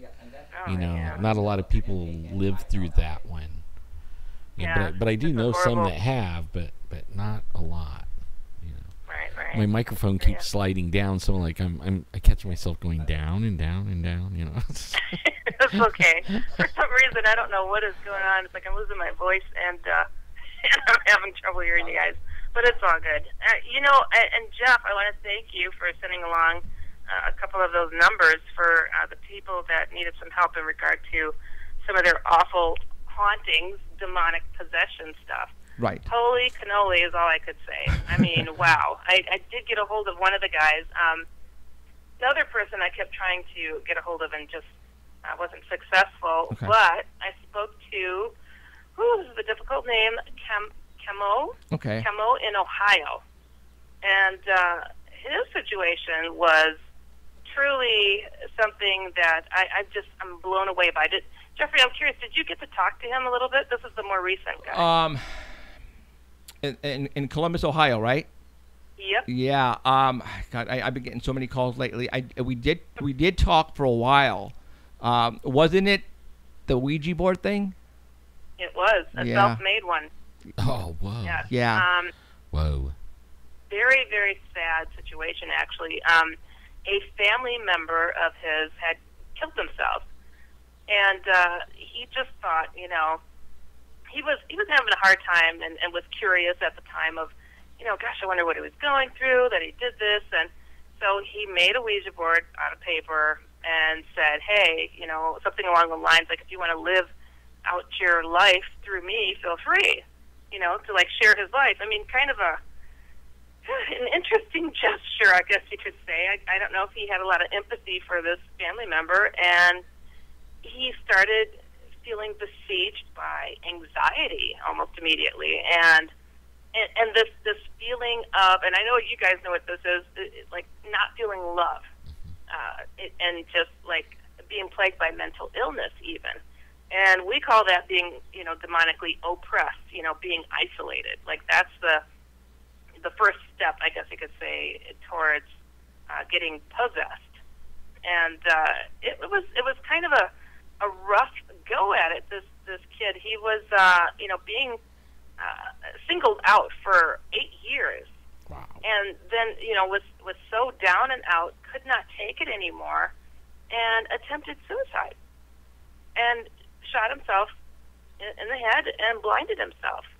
He survived, of course, because I spoke to him. I don't speak to those on the other side. Now, let me tell you, he didn't really tell me all that. I know he was blind, but I didn't know how he got blind. Yeah, it was self-inflicted, and truly, I was really, really kind of impressed by his drive to educate himself on, he knew he was being oppressed. And he's like, they're doing this to me. I could feel it. This is what's going on. And I'm like, it sure does sound like it to me. But, there's something to be said about, his spirit. Because, even as low as he felt to try to take himself out because he was being so isolated and being slammed with so many negative feelings, he survived. And he's still seeking to remedy the situation because he still feels this presence in him and around him. So, I let him know, it's now been 10 years. So this happened a couple of years ago, this incident. And I'm like, look, this thing has been, eating at you for 10 years, chipping away. It almost was successful, but not quite, because obviously he's got something more to do in this lifetime that's pretty darn huge. And I wanted to really get that message across to him, to let him know that, look, this thing is powerful, but not as powerful as the opposite side. And the opposite side saw you were in trouble and helped you out, and is still helping you out, that you sought out the guys from Paranormal Central, and we're trying to get you the help that you need. And, and I could hear it in his voice that he was like, oh, thank God, he's like, I've been trying, to do this, to do that. I'm like, well, an initiative is begun, and, I told him how to bless his home. I told him, to put his foot down with this thing and, let it know that it's not welcome. And, and to have no doubts in his actions in ridding himself. Yeah, he committed himself in a sense to this passed on soul, but, whatever was present, we don't know if it was the passed on soul. It could have been anything that was dragging its knuckles by his front yard, and jumped on it at the opportunity, But, just to hopefully inspire him to, look within himself and look to the more powerful, how can I say, more powerful entity, being God, Jesus, whatever, his beliefs were. He's Christian. He's a Christian guy. And I'm like, and call upon it, because you've seen what the negative can do. So just know that the opposite is going to help you out, and it has helped you out hugely, and it's going to continue to do so. You haven't been abandoned, but just realizing that you haven't been abandoned is, a big step in it too. Right. Well, I'm. So, what did you actually? Is he going to call you back at a later date to see how things are going? Or? I asked him I told him the different steps that he needed to do to clear out his house, and what he needed to do to try to clear himself out as well, because this thing is dwelling within him as well as in his surroundings. And I told him, once you've done those things, shoot me an email and, let me know, if there's any questions that you have in the process that you're doing, and we'll touch base again and see what's going on. So yeah, I'm interested to see, how he's doing with it, of course, because it's quite a story, and it's just, a powerful one too. Quite a testament to, his job not being done here on this planet just yet. Wow. The dark side is chipping away, but obviously it's not working. So. Right. Hey. Awesome. Well, that's what our, I think, part of Paranormal Central, and I would have never thought in a million years that we would be helping people, and I got a call, and I'll let you go, and I'll talk about this call that I got yesterday, and my wife was actually in the kitchen listening in, and she was like, whoa, but yeah, I think we have another road that we're supposed to take while we're doing this, Paranormal Central thing. And, and it's definitely helping people out, and I don't want to stop doing that, and I want to keep on. I want to talk about monsters. I want to talk about aliens and spaceships and vampires and werewolves and Bigfoots, and I want to help people in trying to get rid of the evil. That we have to teach people that there is evil out there. There's good and evil, and that's a constant battle going on Earth between good and evil. And there's a lot of people out there who don't know what to do. And, matter of fact, the call I got yesterday said, he called several people, but they wanted money to help him. Oh, I'll help you, but I need so much money to help you. And then when I started talking to him, he broke down, because I actually, was telling him, but I'll talk about that right now. All right, Katie, I'm going to let you go, girl. Thank you very much. Thanks, guys. And I just want to say real quick, I've been suggested so many times to, make my services be a paid-for service. Like, Heidi, you can help so many people. I'm like, I'm already helping people for free. This is how it goes, people. If you're putting your heart and soul into stuff, a lot of times you put your your time into it, and you do it because it feels good and it feels right, and it needs to be done. So I'm happy to be part of the team and helping, Sweet. create even more help out there for people. So That's thanks awesome. for having me on again, you guys. I hope you have an awesome evening. Absolutely. Thanks, Heidi. We'll talk to you Bye, next week. Heidi. Okay? It was fun. All right. All right. Bye-bye. See ya. Bye. Bye. It's amazing, like what you're talking about, the phone calls. Yeah. I mean, Jeff was showing me the hotline number. It used to only ring, not so often. And now, since we've been doing this for a little while now and putting it out there, and it now is like the #1 Google search on Google. You can Google and it comes up with this hotline number. And I mean, he was showing me it's like all over the map. Right. When I get a call on the iPhone, obviously it comes up on caller ID where they're calling from. And I showed, I'm not lying, Alan. Look, and it's matter of fact, here, let me go to it real quick.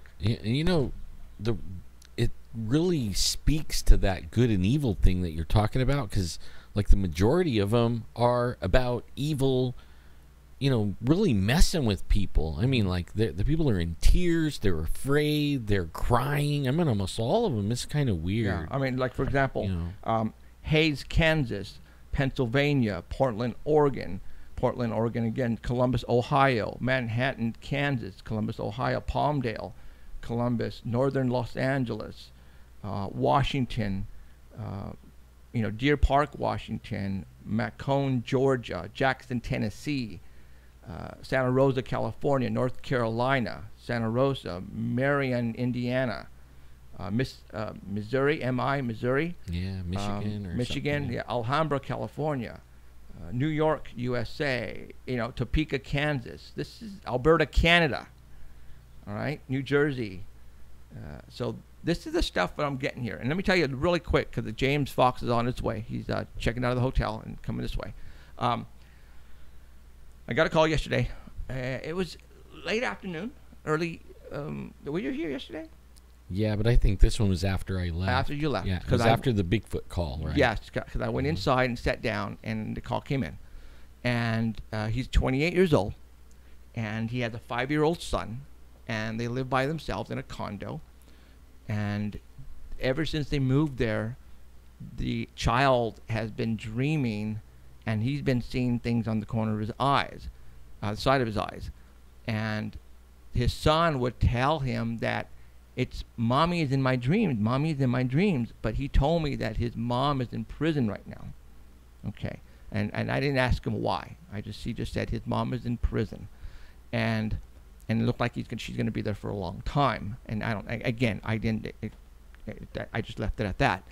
And, he says that mommy is coming in my dreams. I know it's mommy. And he's trying to tell him, no, it's not mommy. It's not mommy. And he just has a weird feeling in that condo when they just moved into. And I don't know how long they've been there, just recently, actually. And his kid keeps waking up and screaming and having the same dream over and over again. So he calls me, and he says he's called several people, and he wants help. I mean, you can hear it in his voice. He was desperate, and he was scared out of his mind. He didn't know where to go anymore. And he said he's called several other people, but they want money to help me. And I said, no. And I basically told him, I go, first of all, do you own the property? And he goes, yes, my name is on the lease. I'm going, awesome. And I basically told him what we've been telling all these people about using the word Jesus Christ. And he, after I started telling him exactly word for word to say, he said, oh my God, I'm getting goosebumps. And then he started to cry. He actually started to cry. And my wife was in the kitchen, and she stopped washing dishes, and she was looking at me. Because, when I get these calls, a lot of times she's not around to listen to them. And she felt it in my voice and the tone I was using that this was a sincere call. And I explained to him exactly what to do. And he was emotionally wrecked because he didn't know what to do anymore. And I think I relieved him a little by giving him possibly a way out of this. And he was a religious guy. He believed in God. And so I told him how to use the word Jesus Christ to get rid of this thing. So he was very thankful, and I could tell in his voice that it was comforting to hear somebody tell him what to do. And I told him, do what I just told you to do, and in a couple of days call me back and tell me if there is a change in your home. And he says, I will. So I'm hoping he will call me in a couple of days, and I'm praying that he is going to call me elated and saying, Jeff, oh my God, I smell flowers. That would, oh my God, if he said that, dude, I would totally jump up and just start screaming, because that's, okay. You know what's really a trip is the people that are just cruising, through life right now, and they really don't have any problems, and it's kind of easy. I mean, everybody has problems, right? But whatever it is that might be negative around them isn't really threatening them, because they're not trying to escape or do something, to get rid of it. You know what I mean? Right. So there's nothing threatening their livelihood, or anything, and it's easy for them to sit back and go, oh yeah, whatever, whatever you guys talk about. But then when you get the ones that come to you and they're having night terrors, and they're seeing things, they're getting scratched on their body, right. And sometimes they're saying they're seeing relatives that passed away, and it never is, because as soon as you start to get rid of it, or as soon as they start questioning it, all of a sudden this relative gets mean and changes shape into something else. So it wasn't the relative to begin with; it was something else, just tricking them, trying to get their permission to stay. Right. And I mean, it really, I agree with you. It is so cool to help people set themselves free. Right. And I got another call coming home from Monster Truck on Friday night. Yes, I went to Monster Truck with my son. And it was a young kid out of Washington, because I just mentioned Washington. And he said his dad brought home a Ouija board, but it was a toy that he got at Walmart. Right. Okay. He brought it home. It was pink. I think he said it was pink. Yeah, he brought it home. One, and then he said that Barbie one. Yeah. And then he said they used it, but nothing happened. And why he called me is beyond me, but he just wanted to know that what do I do? I don't know if he was asking is there why didn't it work? Or what should I do now? And I'm going, dude, first of all, you shouldn't even be playing with this. You're glad. I'm just glad that you're telling me nothing happened. I mean, he's and I don't know if they actually read the instructions on how to actually use it, but he said that the thing didn't move at all. It just stood there. It didn't move at all. So, did they actually, meant to I don't know. But I told them they need to get rid of it. Okay, don't even use it again. And I really stressed this on him. I said, dude, you are so lucky that thing didn't work. All right, and I told him, I get calls, the majority of my calls from people with Ouija boards from years ago, when they're kids growing up, partying with their friends, smoking the doobie in the crack house, and all of a sudden they bring out the Ouija board and they start goofing around, and boom, they open something up. It's attached to them, and it goes home and it stays with them forever. Okay, and then these people have just negative things happening to them all their lives. People dying, sickness, cancer, just negativity, just through the roof. And I tell him, dude, it's because and I tell him, dude, did you goof with a Ouija board when you were young? Silence. And he goes, yeah. I'm like, dude. I mean, you could tell when somebody is just letting you have it with all the negativity in their life. And then I go, stop. I go, did you play with the Ouija board when you were young, and then just complete silence. You can hear a pin drop, and then it's like its voice, the person's voice is shaking. Yeah, I did. I'm all, damn, dude. So, and at that time, I turned him over to Heidi. Yeah, also, we know a whole bunch of people like empaths. They call themselves empaths and psychics and different things like that. And then they go and try to help people for pay. Okay? Right. Like what Heidi was saying, you know, they get paid to go do this thing. And usually those people are the sickest. And I don't mean like sick in the mind. I mean, they are always sick. There is always something going on, drama. I mean, they have like... Yeah, I mean, it's always constant. And you know why? Because they're the things attached to them. They bring it home with them. Oh my God! Does everybody? Does that sound like somebody that we know? I mean, she's not listening right now. I know she's not. But you know, we're trying to help her. But I know not. some. I mean, they're all over the United States and Canada and all around. I have lots of friends, and they probably don't like what I'm saying, and I'm sorry, you know. But I mean, there's a reason you're constantly sick and depressed, right? And why think about it. Negative every time they turn around, it's bad. But I can tell you about it. It's totally different for me in my world, right?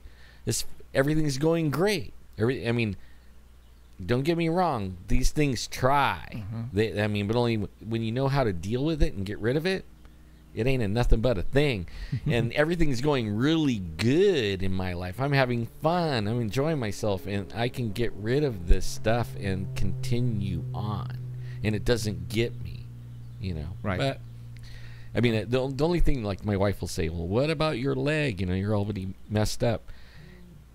There's probably a reason for that. It's probably because I'm talking about what I'm talking about, and it tried to take me out once. Right. You know, that's probably the reason.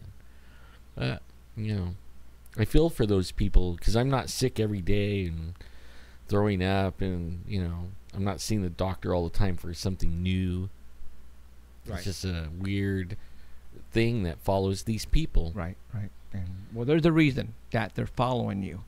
and you know, if you need help, hopefully Heidi can help you out, or Alan can help you out, and I can send you to the right direction. So, okay. All right. James is almost here. You know, last week and the week before, we were talking about all kinds of stuff. I mean, we went on a ramble. I mean, it's just... we started talking about everything. And, it was the Royal Ramble. Oh, my God.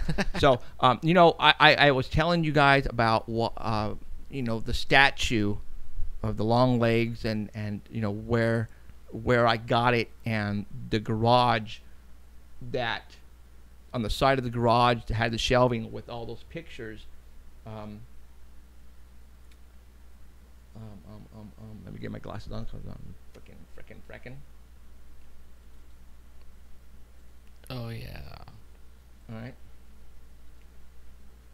I wasn't lying. There you go. Okay. This is what we saw on the side of the garage, and there was quite a bit of them there. So I forgot. Again, you know, you know, when we talk about this stuff, it's out of the cuff. I mean, it's like, you know, we weren't planning on showing the ruins and talking about all this last week. It's just because we were on a roll. We wanted to tell you because it was so cool. And then I go back to my phone, and I'm going, holy smokes, I forgot I took this picture. So that's why I'm bringing it out now, because I'm showing you the photograph that I talked about last week.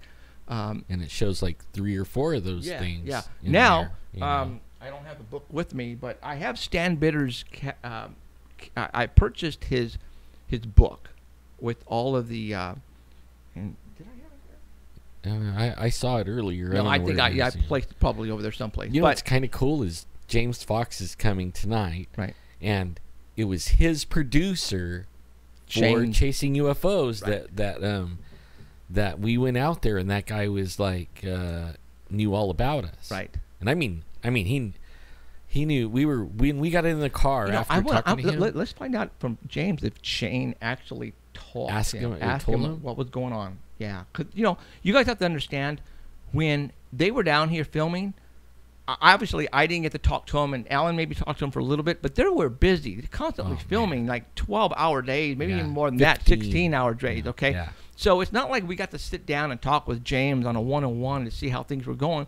they're constant. They got schedules to meet, man. They got to go from one spot to the next spot, and then they're gone to the next case, and then we don't see them ever. It was like the like Shane. She rolled in like 2 weeks before they show up, before the crew and the cast and everybody, and it's kind of a little bit pressed. You're running around and looking for shooting places and getting permits and sending pictures back to their main office to see if they're looking at it and they're saying, nah, that ain't gonna work, go find a different place.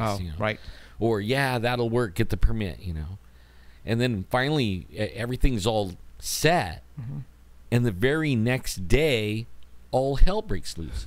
That's what like they call it wheels up. They say be here at 5 a.m. in the morning, and wheels up at 7. And so 5 a.m., you're packing cameras and batteries and food and all this stuff to go all day until like 1 or 2 in the morning. Right. And then it's like everybody rolls into the hotel and they're like, okay, be back at like 6 in the morning. You're like, what? Man, that's only like 4 hours. 4 hours and I still have to sleep, go home still. Drive home. Crazy. So you only get 2 or 3 hours sleep, and it was like that for 2 weeks straight, like bam, bam, bam. I don't know how you did it, dude. I do not. When I looked at you, you looked like you were on drugs, dude, smoking. Oh my god. Right now you need your rest, and back then, the way your leg was, I don't know how you did it, dude. Well, I just don't. I don't see how you didn't die in that 2 weeks. The Finding Bigfoot one, that one almost got me. And one night it was like 2 in the morning, right? And we started. It was the same company that did those guys that did the Finding Bigfoot. Only they sold it to Animal Planet instead of Nat Geo. Right. But you could say you worked for Nat Geo or Animal Planet, which is kind of cool. But like middle of the night, 2 in the morning, they're out, banging on trees and doing whatever they do, and then we're just sitting back at the truck trying to stay warm, and it's snowing and it's freezing, and they say you can't sit in the car and run the heater because the sound, like that we're having a problem right now. Right. The sound of the car idling will come over their microphones, and people will hear it, and then everybody's like, "Hey, there's a car in the background," But so you're over there freezing, and then we had a little falling out kind of with them, and I didn't, but there was this problem. Right. And they had me standing in the snow, and I'm out there freezing, and everybody else is at least in a car, right? And next thing I know, this Suburban pulls up, and it was Bobo, and he's like, "Get in." And it was so cool. Bobo got me in the car, and it had heated seats. It was actually the cast car. I wasn't allowed to be in there, and he saved me, man. I thought the snow, me and cold do not get along, right? I was really bad way. So now Bobo's my best friend forever. He's saving me that night, from the freezing cold. But yeah, we'll talk about that with James. Well, about the James schedule. just got here. He's inside getting coffee right now. So the shooting schedules are grueling, man. I don't even know how he was doing it. Right. Tell you the truth. So okay, let me tell you what happened. The man's den. Yeah, it is. It just needs more air conditioning. I love it. Yeah. I love it. Man, that is weird, you guys. We just, as soon as James Fox started to talk, we went down on live stream. Is that crazy or what? Okay, we're back up, and everybody missed the Jimmy Carter thing. Oh, they did? Yeah, on live stream. Start from the Jimmy Carter. It's funny because you'd mentioned this. Okay, going back a little bit before that, I was thinking of the Jimmy Kimmel. Jimmy Kimmel, right? So I mentioned that first. Yes, go for it. Yeah. Okay. Well, I was just thinking about it this morning, so it's funny that you mentioned it on the drive over here. I was thinking, I like the fact that Jimmy Kimmel has posed the exact identical question to two presidents, Obama and Clinton, but he doesn't seem to back it up with any good, solid information. So I wanted to arm him with some good, UFO 101 information. So I thought of, on the drive here, I should send him a copy of I Know What I Saw. It's being re-released, and for the first time ever with the quote from Steven Spielberg, which we're very excited about.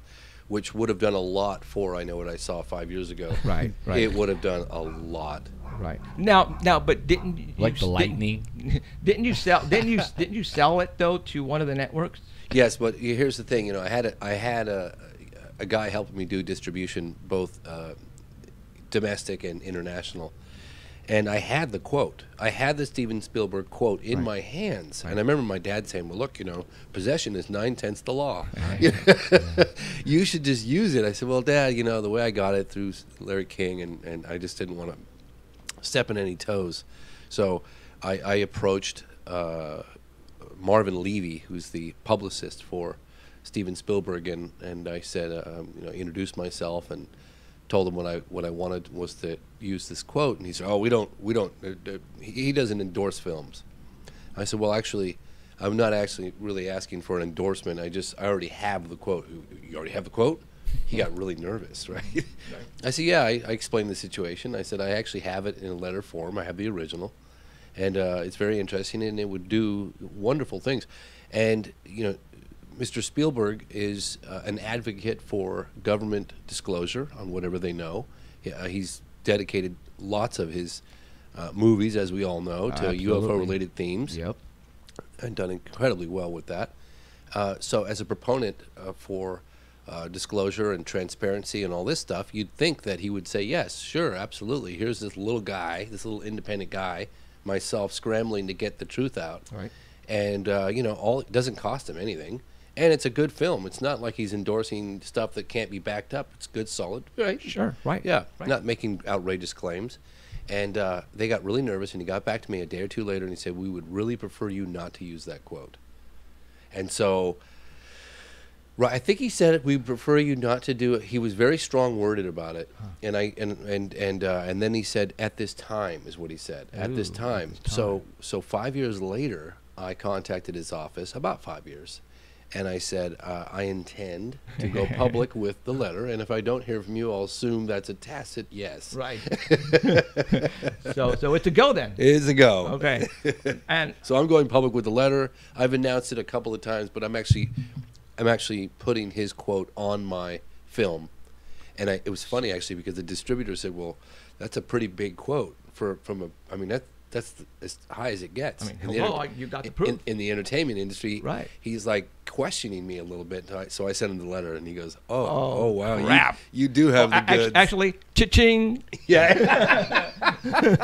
And Exactly. he probably went, Yeah. Exactly. because he can use that. Oh my God! I saw all you have to mention is Steven Spielberg, James Fox, the name. Boom, it's gone. Oh, you're going to do well. I think so. I really hope so. And you know, I really feel that film deserves to do well. You know, I worked incredibly hard putting that film together. Right. I really did risk it all. Like they say, prepared to risk it all. And you know what? You're still risking it all. His first mistake turned out to be his last. Yeah. Oh my God! Now, No. you know what? I mean, it's like us right now. I mean, you're still fighting your dream. You're going after it, dude. Just like we are. Hey, man, it's always scary. It you is. know, It is. It's always scary. It's always a financial hurdle, and that sometimes you have dry spells, and you just have to stick with it. And you have to know that you have to be persistent, because that is the only thing, you know, that will separate you from the rest. Right. It really is. Quitters It's never tenacity. find out. They never find out. No. Yeah, and my dad said something to me. This is the best advice my father ever gave me. And my father was paralyzed from the neck down with multiple sclerosis, and that son of a gun never stopped. I mean, Right, yeah. never stopped, and never complained. And when I was putting together the National Press Club, you know, I kind of thought that I'd bit off a little more than I could chew. And, excuse me, I was having panic attacks about, well, for your listeners out there, I put together this panel. It's in I Know What I Saw, of high-ranking military and government officials from 7 countries, and flew them into this National Press Club to have them testify as to the validity of UFOs and put pressure on the U.S. government, blah, blah, blah. But these are very expensive things, and I'm not a man of me. I mean, you know, I really am not. I come from very, very modest family, but I have big dreams, you know, and yeah. And so there were times where I was panicking, you know, where am I going to get the money? Where am I going to get this? The camera? I mean, you know, like, just the list goes on and on and on. I remember my father asked me in one of these panic moments, he's like, James, and his voice was kind of weak because he had MS. His diaphragm's kind of weak. James, what's the worst case scenario? And I went, oh, this is going to happen. And this guy's not going to show up, and I don't get the money for this, and the camera crew, and this, and then, oh my God, what happened? The media pulls out. And he sat there very quietly, contemplating what I said, and he said, well, the way I see it, the worst case scenario is you never went for it. Oh. That is Well, really that good. pretty much just. That's that- good. Yeah, that'll tell you. Okay. I'm going to keep that Right? because there's times, that for me it's like that. Like I have this disease, and sometimes I get up and I'm like, I think this might be it. And it isn't because I don't want to Want do more coffee? anything. I'm good. You sure? Oh, yeah, Just- positive, yeah. Just can't hardly roll out. No wheels up today. But then once I get going, and and then I'm like, okay, this ain't gonna kick my butt. I will not let this own me. And it's like wheels up, and then off I go. My father was the same way. He got out of bed every single day, and people would say, "Why don't you just stay in bed?" He's like, "That's when you quit." Yeah, that's right. Yeah, and It's so- over. He would, Absolutely. He would get up and he would take these things we called gorilla showers, and then we'd get him outside and put him under the garden hose, even in the dead of winter, and he took ice cold showers. No way. Yeah, and that really stimulated him. I mean, you jump into a cold pool of water, or you take a really cold. You ever tried taking a really cold shower? Yeah. Yeah. Yeah. So that wakes you up. I That's think like it would be like killing you. 10 and I'm like, 10 cups of coffee, right? But my dad took them every day, cold showers. Holy mackerel. And that just Could he even because of feel the- it, or because what? of his condition? Yeah, he just, because it really did wake him up, and Get it it? really got his brain firing. He just, and with multiple sclerosis, the hotter your body core temperature gets, the less movement, and the more you become like silly putty. You just, so yeah, he had cold suits that he would wear, designed by NASA, that were cool the body core temperature by a couple of degrees, and that would really help functionality with Whoa. yeah. Wow, that's cool. Wow. Okay. Yeah, literally and figuratively. Wow. Yeah, cool. Yeah. All right, let's talk about, like you're saying, your setbacks. Because what we do here, and there's a lot of other people who have shows similar to us, there are secrets the government have. That they don't want people to know what's really going on out there. All right. In your task, by putting out the 2 documentaries and now your feature film that we're going to talk about, what type of roadblocks are you getting that people are actually physically putting them there for you not to go to the next step? That's a really good question, because I contemplate these things quite often, and I don't want to sound paranoid, but there have been a series of occurrences that one could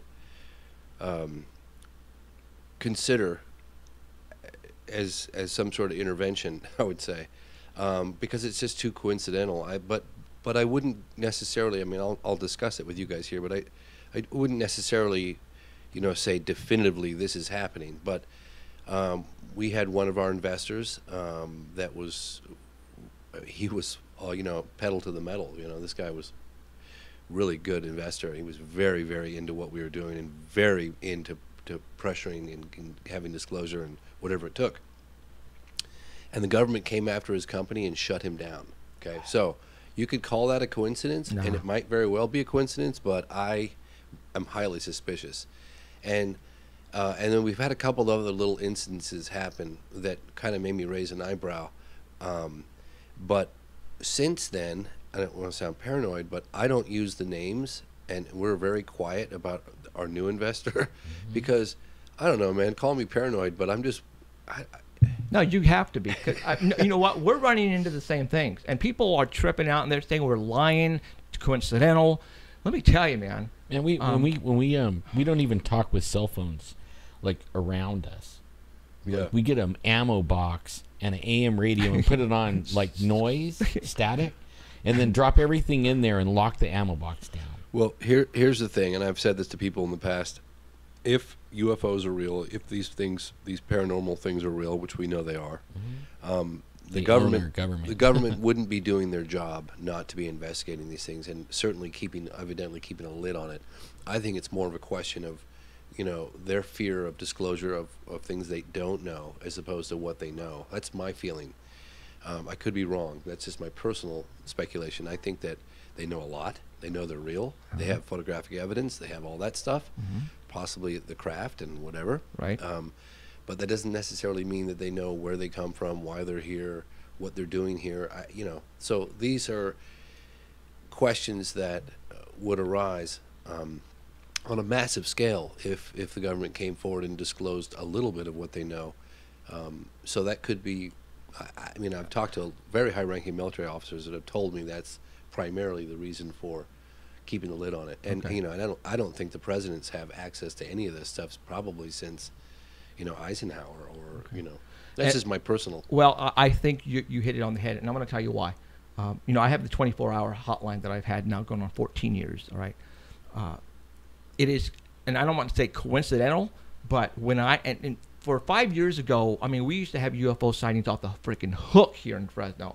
It was Tuesdays, Wednesdays, and freaking Sunday nights. You can plan it, and the phone calls would come in on this thing, and people would tell me Southeast Fresno, whatever, and then surely after I hang up the phone, helicopters. Okay, I believe that they're, like you said, they don't know. They don't know when these things are going to appear, where they're at, and they are wanting people to let them know. And I think they're kind of listening in on us as well.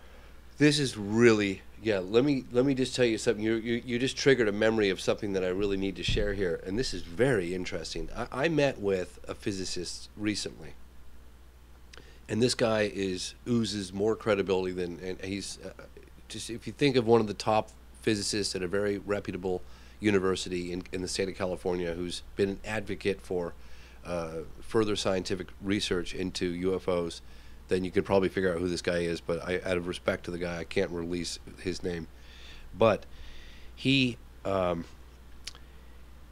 getting on in years, and we met face to face recently. And he gave me some evidence that he's had over the years, and he said, I didn't want to die with this, but he said, you need to make me a promise. And I said, sure, what is that?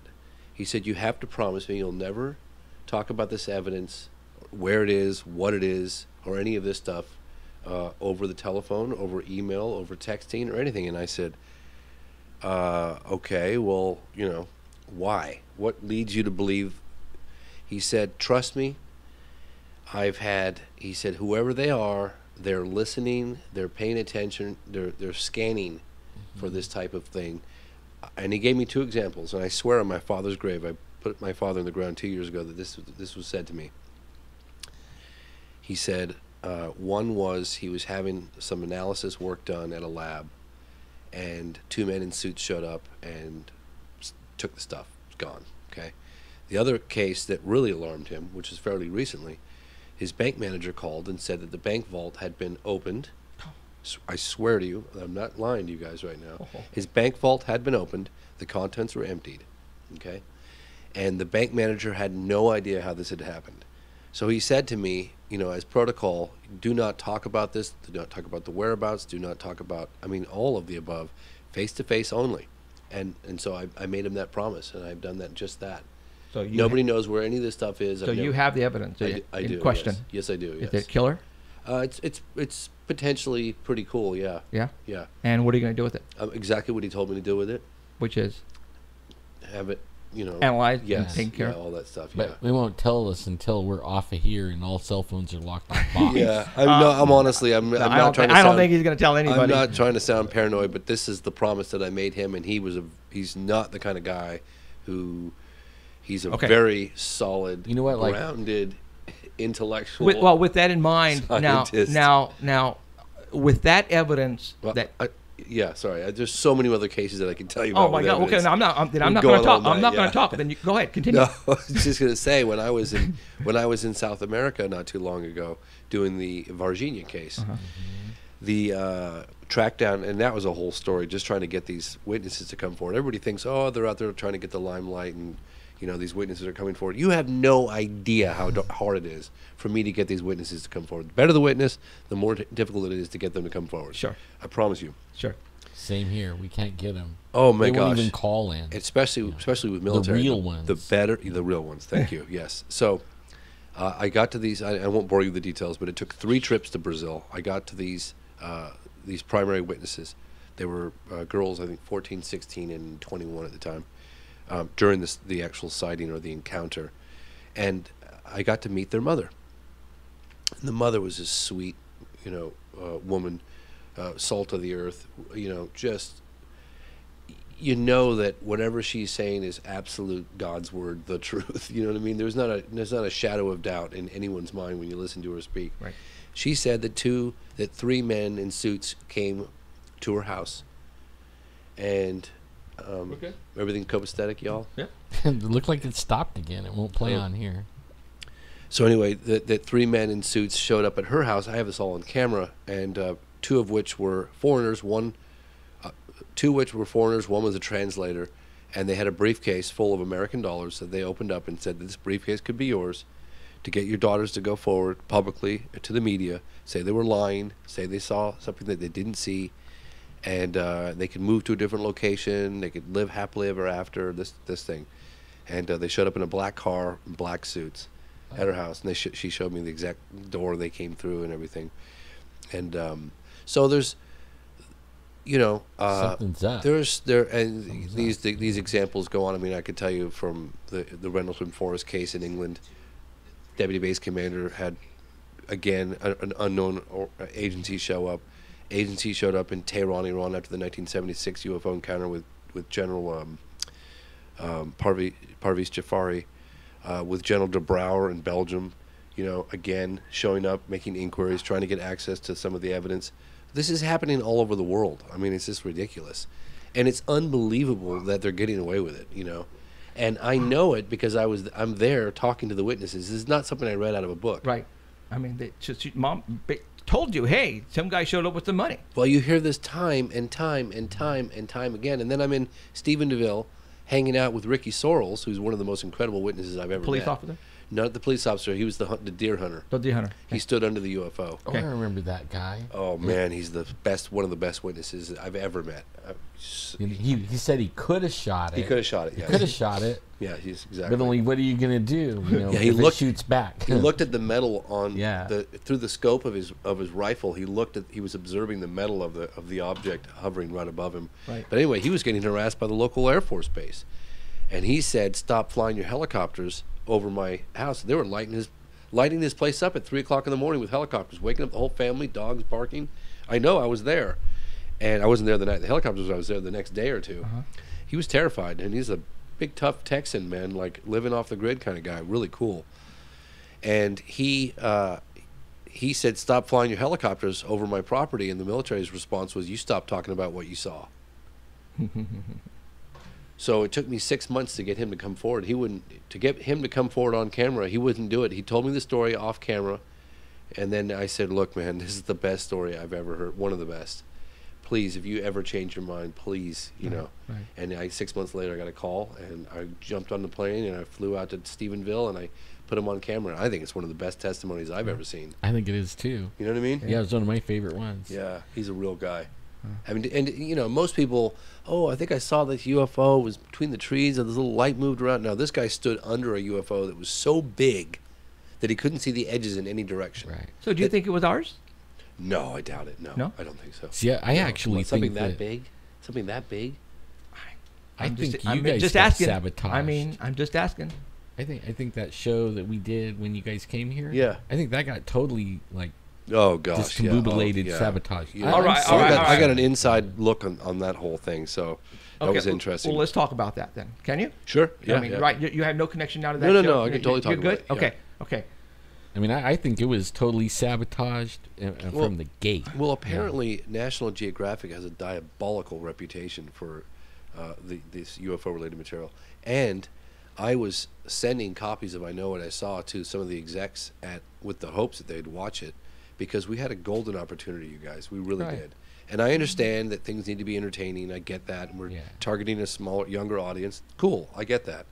But if we could have had, some good solid grains of information, and sprinkled in with entertainment, then as far as I was concerned, solid for every age group. yeah, not just I- young guys. but it could be entertaining, funny, and also really educational. And I thought it was and have millions of dollars at your disposal. Right. Can you imagine? So it was a wonderful opportunity. But at the end of the day, they were far more interested in poking around at night with flashlights and not really getting anything substantial. I mean, the And that- amount of material that ended up on the edit room floor, and I was completely cut out the loop, man. I couldn't even go in the editing room.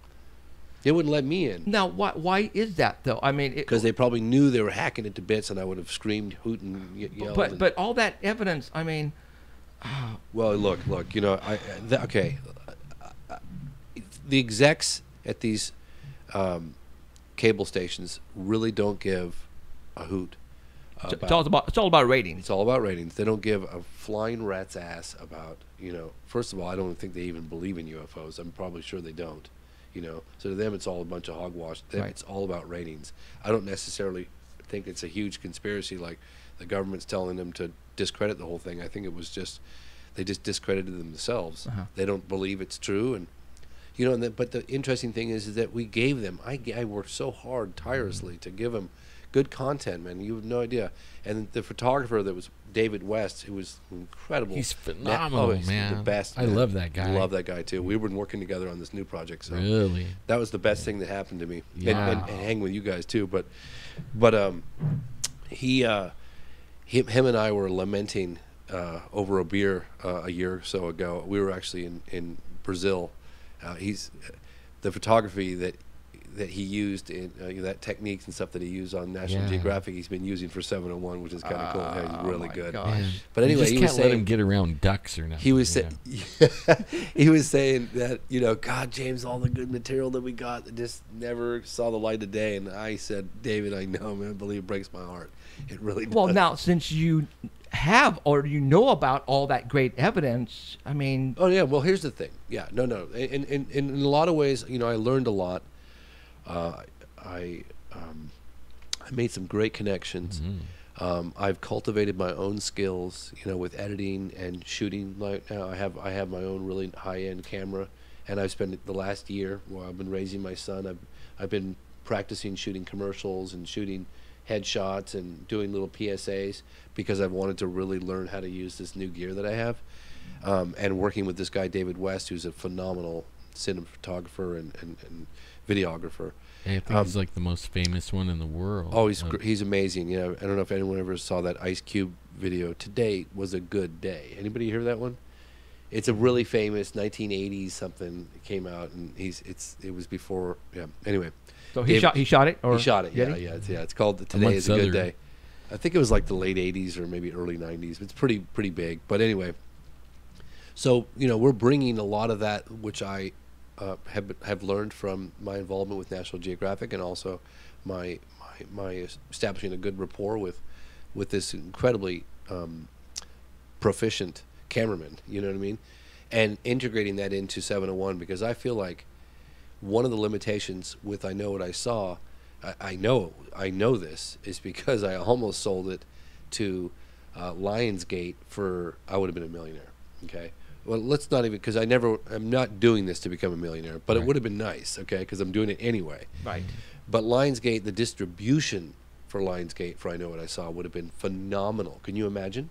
But would they cut it all up and make it not No, they were yours? gonna. No, they loved it just as it was. But the problem was that the production values were not up to par, and so they took a pass on it, which just broke my heart, because the head of Lionsgate loved it, and then he passed it to the technical guys, and they just chewed it up and said, "This is too," and and What can you do what with the can budget? I know. You I know. know?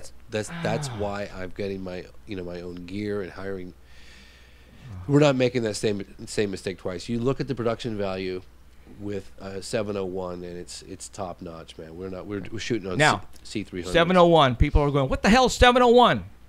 701 is the number that symbolizes what this film represents, and that is there were the United States Air Force investigated UFOs from 1947 to 1969. 12,618 cases were investigated, out of which 701 remained to this day unexplained.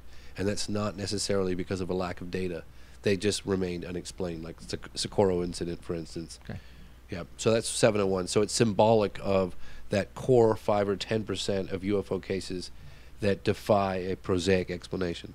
Okay. So you are filming a motion picture Yes. of UFOs sightings. Yes. I mean, we're doing.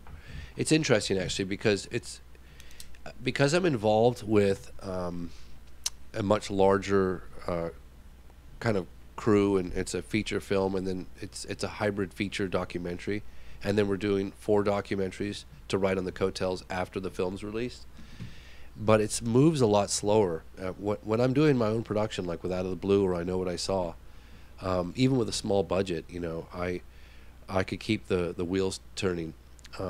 But with a production like this, because we have like CAA behind us, which is Tracy Tormes, we're the top agency, creative artist, the same agency that represents Steven Spielberg, because we have them. Tracy, in order to get the Writers Guild and CAA on board, Tracy needs $250,000 just to write the script up front, just to write the script. So we're in my view, normally the way I would operate, if I needed a script, I'd write the dang script. I don't need $250,000 to write a script. Right. I'll sell the script and pay myself when the script sells because it's my movie. What do I care? But to get the support of CA, which we really do need to have, and all this stuff, so we've had to raise, that's just not even including the lawyer's fees. That's just that, and then the additional research. So it's like before we've even shot the feature, we've gone through $1 million. It's like it's kind of crazy. Oh my God! But we're going for it. We're all in. So it's been tough. Like I said, our first primary investor, the government shut him down. They froze his bank accounts. I mean, it was incredible. Now I never spoke about it until now. Actually, but I'm not going to mention his name, by the way. Okay, that's cool. But I mean, his company, was it a reputable company? I mean, it's like, they closed a loophole for the type of organization that he had that's been going on for decades, and they just closed this loophole and shut him down overnight. Gone. Maybe you shouldn't be here. He had hundreds of employees and all this stuff. So, but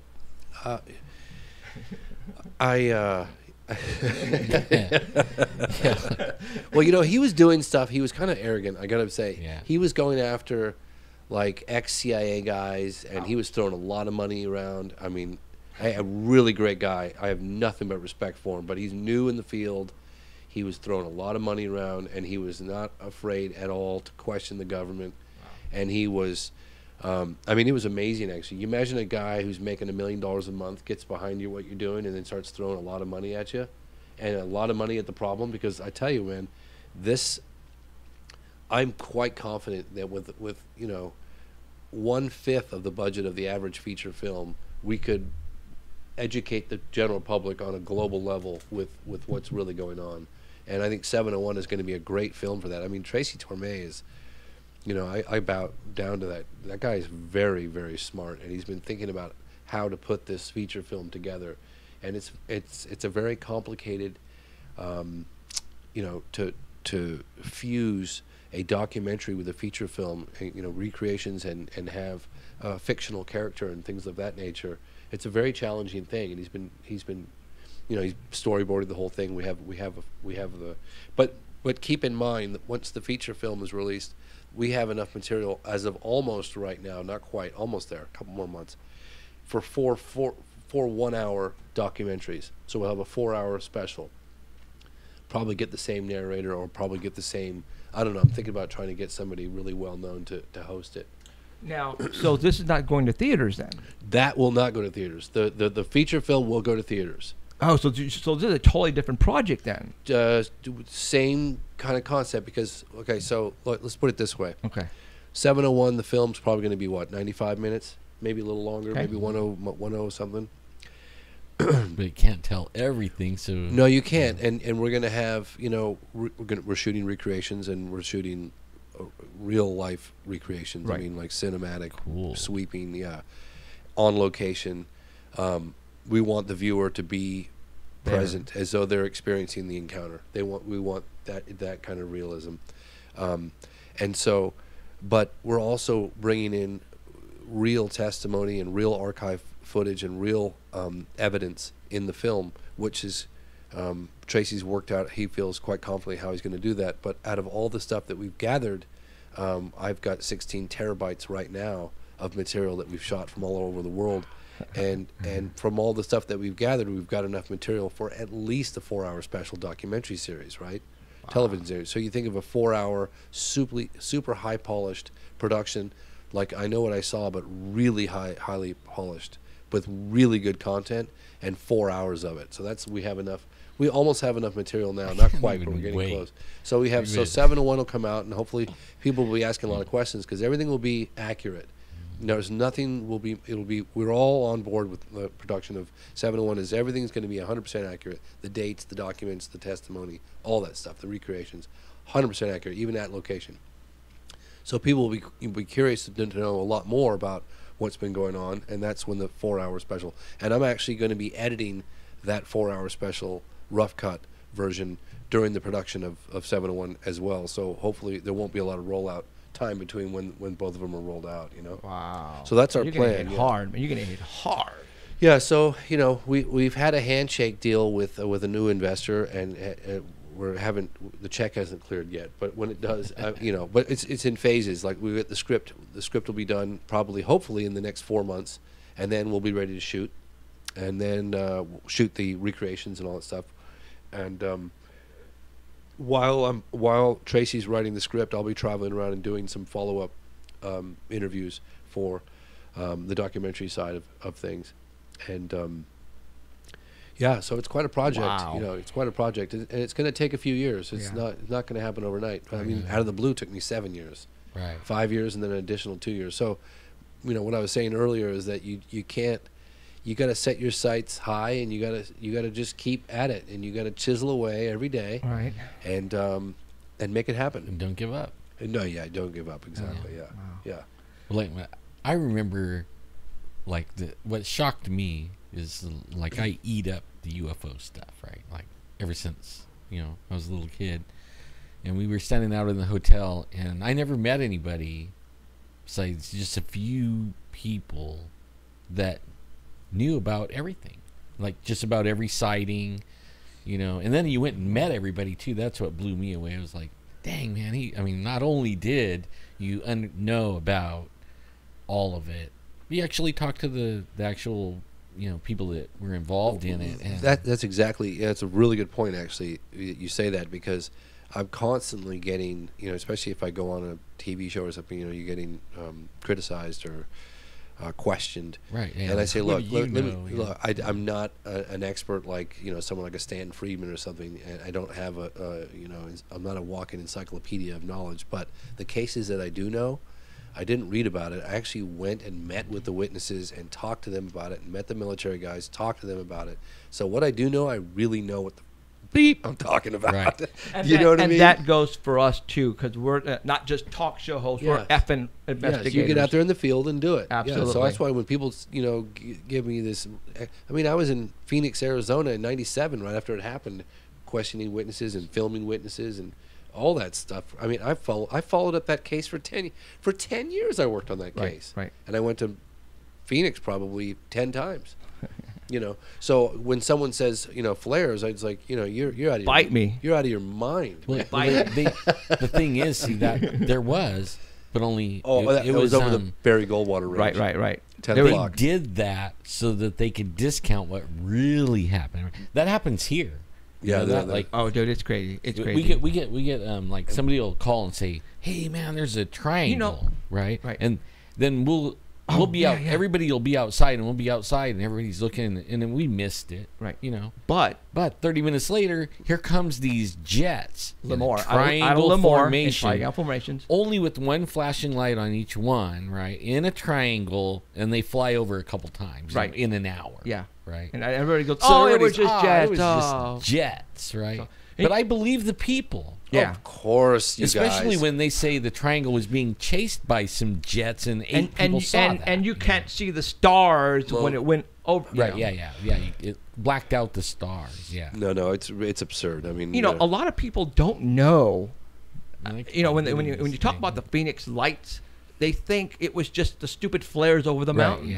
yeah. yeah. Nobody has no clue that there was another craft coming over, and people saw that. Well, I interviewed Thousands of people. I interviewed a number of people that stood directly underneath it. I'm trying to remember the mountain peak. I'll think of it as Squaw Peak. I think they've changed the name since then. But in any case, this whole family, I mean, the son, the two daughters, and the mother. The mother was screaming at her husband to get outside, and he was on the phone. Honey, I'm on the phone. She's like, get outside. She said she didn't. She couldn't take her eyes off this thing Right. to run in and grab him. Right. Which I don't know if I would have done that. or not, I but don't think. No, I would have stood there watching it. She did. Screw They my stood there. husband. So they sat there. They said this thing was flying so slowly and so low that it looked like it was going to land, and it was so huge. They said it was like a floating city. And the son, he said he got down on the front lawn and he got on his back and he looked up. He was lying down. And he looked up at this thing and he said he could see compartments in the metal of the craft, like compartments, and it just floated right over the top of them really slowly. They said the whole sighting was about 5 minutes, but they said they thought it was coming in for a landing at the airport or something, you know, You imagine that, and that more people would be, you know, talking about it. right? I mean, come on. Can you imagine an airport the size of a city it would need to Well, land? let's Yeah, talk I know. about that. Okay, something like that. Our government is pretty smart. All right, they're not going to fly a citywide freaking whatever that thing was over a populated city like Phoenix. I mean, they're not that stupid. So obviously, I don't think it was ours. Well, unless they can cloak it, and they do it all the time Yeah. anyways. Or and then not if they something went came- wrong with that cloaking thing, you know, and then they're just floating What- along, okay, and then one James, of the captain goes, "Oh What do my you- God, was they it can ours? see Or what do you us." think? I mean, something that big. All the witnesses that I talked to said it couldn't have been ours. Right, 'cause just because There's no way. just too big, and the technology. They said it looked otherworldly. Yeah, there was no no question sound. about it when you looked at it. It was otherworldly. And I think it's really funny, actually. You're making me remember this interview I did with a guy named Trig Johnson. He was a pilot for, I think, at Northwest, I think.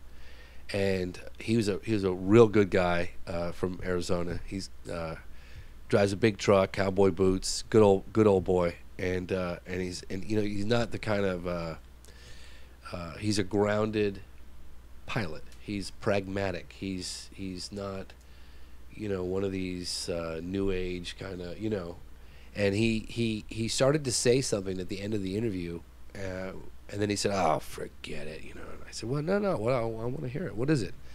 "Oh, I said something like this." I said, "What? What?" "Oh, Dad, I don't want to talk about it." You could tell he was having a really hard time, Spit it out. even though he experienced it himself. He knew, based on his own perception, on how people were going to react when he told them what happened. And I said, "Look, I won't. Just tell me what happened." He said that it conveyed that it's peaceful. We're here. It's peaceful. Like, we're not here to harm you. Really? Yeah, that's what he told me. Yeah, you would think that how many have been seen all over the world? For how long now? Well, I mean, if they wanted to, they could have obliviated us anytime they wanted. yeah. What are they doing here? What's the purpose? I mean, obviously, I think they've been here a long There's time. got to be more than one type Mm. that are here. Are they working with our government or they're not?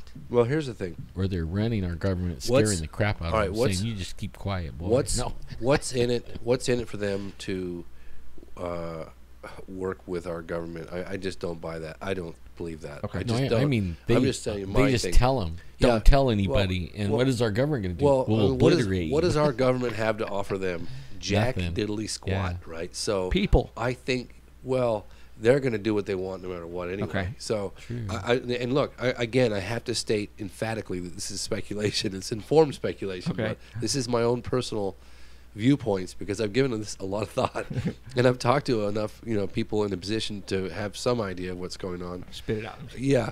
So, so perhaps perhaps you have they say A, B, C, or D, or all of the above. I'm thinking it could be interdimensional, interplanetary. It could be time travelers. It could be we're under some sort of observation. Why wouldn't it? Why couldn't it be all of the above? Perhaps that, they had a hand in us being here. I don't know. Maybe just say. That's where I wanted to go. Religion. Perhaps they've manipulated our genetics over the years. I'm not saying that's true. I just say maybe. Perhaps we're under some sort of surveillance, some sort of observation. Perhaps they're just observing us. I asked this question to Apollo 14 astronaut Edgar Mitchell, the sixth man on the moon. I said, why don't they land and overtly make contact? And he said, James, if we traveled to a foreign planet, don't you think that we wouldn't just land in downtown? We would sit back and observe and just study them See what first, they're like. at least study them first, just to kind of see. For how long? I don't know. I'm just saying. I don't know. And but we're very warlike. I mean, we have a very hostile attitude. You want to go and you want to talk about why the landing happened in Rua, Zimbabwe, with those 200 school children, 150 to 200 school children, and the contact was made. School children are innocent. They're not. They don't have any weapons. They're not judging. They weren't frightened. They were embraced these creatures, and there was a beautiful encounter. And the way these witnesses described it to me, they had 20 years to think about it, because I got to meet these witnesses after the fact, was that it was like if you're in the middle of the wilderness and you come across a pretty strange wild animal creature. Bigfoot. Yeah, they said there's that moment of curiosity where you're just observing one another in this environment, and it's almost like time stops and you have eye contact, and it's a curiosity. It's an innocent curiosity, and that's what it was like, the encounter with the school children. But we're not like that. I mean, when they come into our airspace, and every military officer I've ever talked to, we fire at these things. Yep.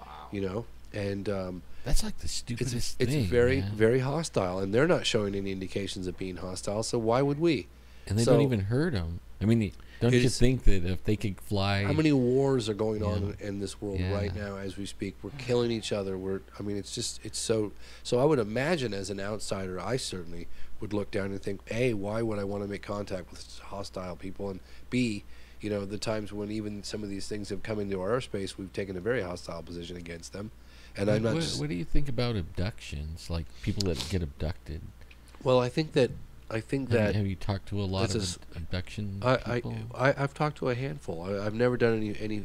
In actuality, 701 is my first project related to UFOs, where I actually delve into close encounters of the third kind. Because if you look at my previous works, it's only Right, close yeah. encounter of the first and second kind. The first kind is observation of a craft. The second kind is some effect on the environment, or burned face, or a photograph, or something like this. And of course, the third kind is when you have these were phrases, as you know, were coined by Right. Dr. Hynek, who investigated these things for the Air Force for 22 years. And But actually changed his position. yes, absolutely did a 180. Yeah. But and one of the cases that made him do that was Socorro, New Mexico, the 64 case. But this is the first project where I'm actually dealing with close encounters of the third kind. It's kind of a big deal for me. If you look, I don't know if you've noticed that or not. But my Yeah, I previous have. work- I that's why I even asked the question, because Yeah. I don't think I've ever. No, I know. asked you no, that and, or talked to you and about nobody that usually. before, Yeah, you know. very few people do. But because I really felt like I needed to establish, conservatively, that hey, there's a physical phenomena. It's clearly under intelligent control, and the technology is light years advanced from anything we have here on Earth. So you through the process of elimination, can make up your own mind. If it's not us, then it's got to be somebody else. Then take it a step further, and I think we've established that pretty well with Out of the Blue, and I Know What I Saw. Well, if there's an intelligence behind there, then clearly there are occupants to these craft, and there are some very, very credible close encounters of the third kind that very credible, and I think there are some that are not as credible. Just that we're going to be dealing with 701 now. Could it be possible that my next production after 701 that I would consider entering into the alleged abduction phenomena? Yes, it is, and I would have to think very carefully on how I would address that, because it's a very slippery slope. And I've met some people that I truly and honestly, really wholeheartedly believe their stories and their accounts, and they're phenomenal. And I've actually spent time with Bud Hopkins and Dr. John Mack, and Bud Hopkins, excuse me, is a very, very credible researcher, very methodical, and he was doing experiments that blew my mind. I mean, one of the last times I hung out with Bud Hopkins, he was telling me about this the regression he would do with these alleged victims that would report what they see on the craft. There were symbols on the walls, and these symbols were almost identical from witnesses from all around the world, that he'd been conducting this experiment for at least a decade, maybe longer, I don't know. But he showed me the drawings, and it was just, I was gobsmacked.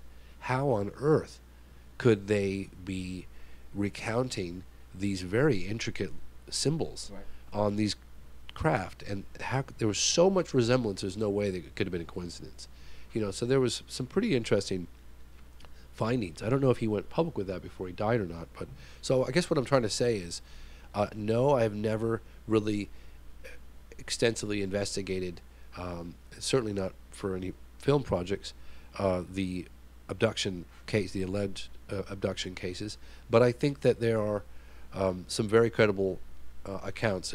Travis Walton, the Allagash 4,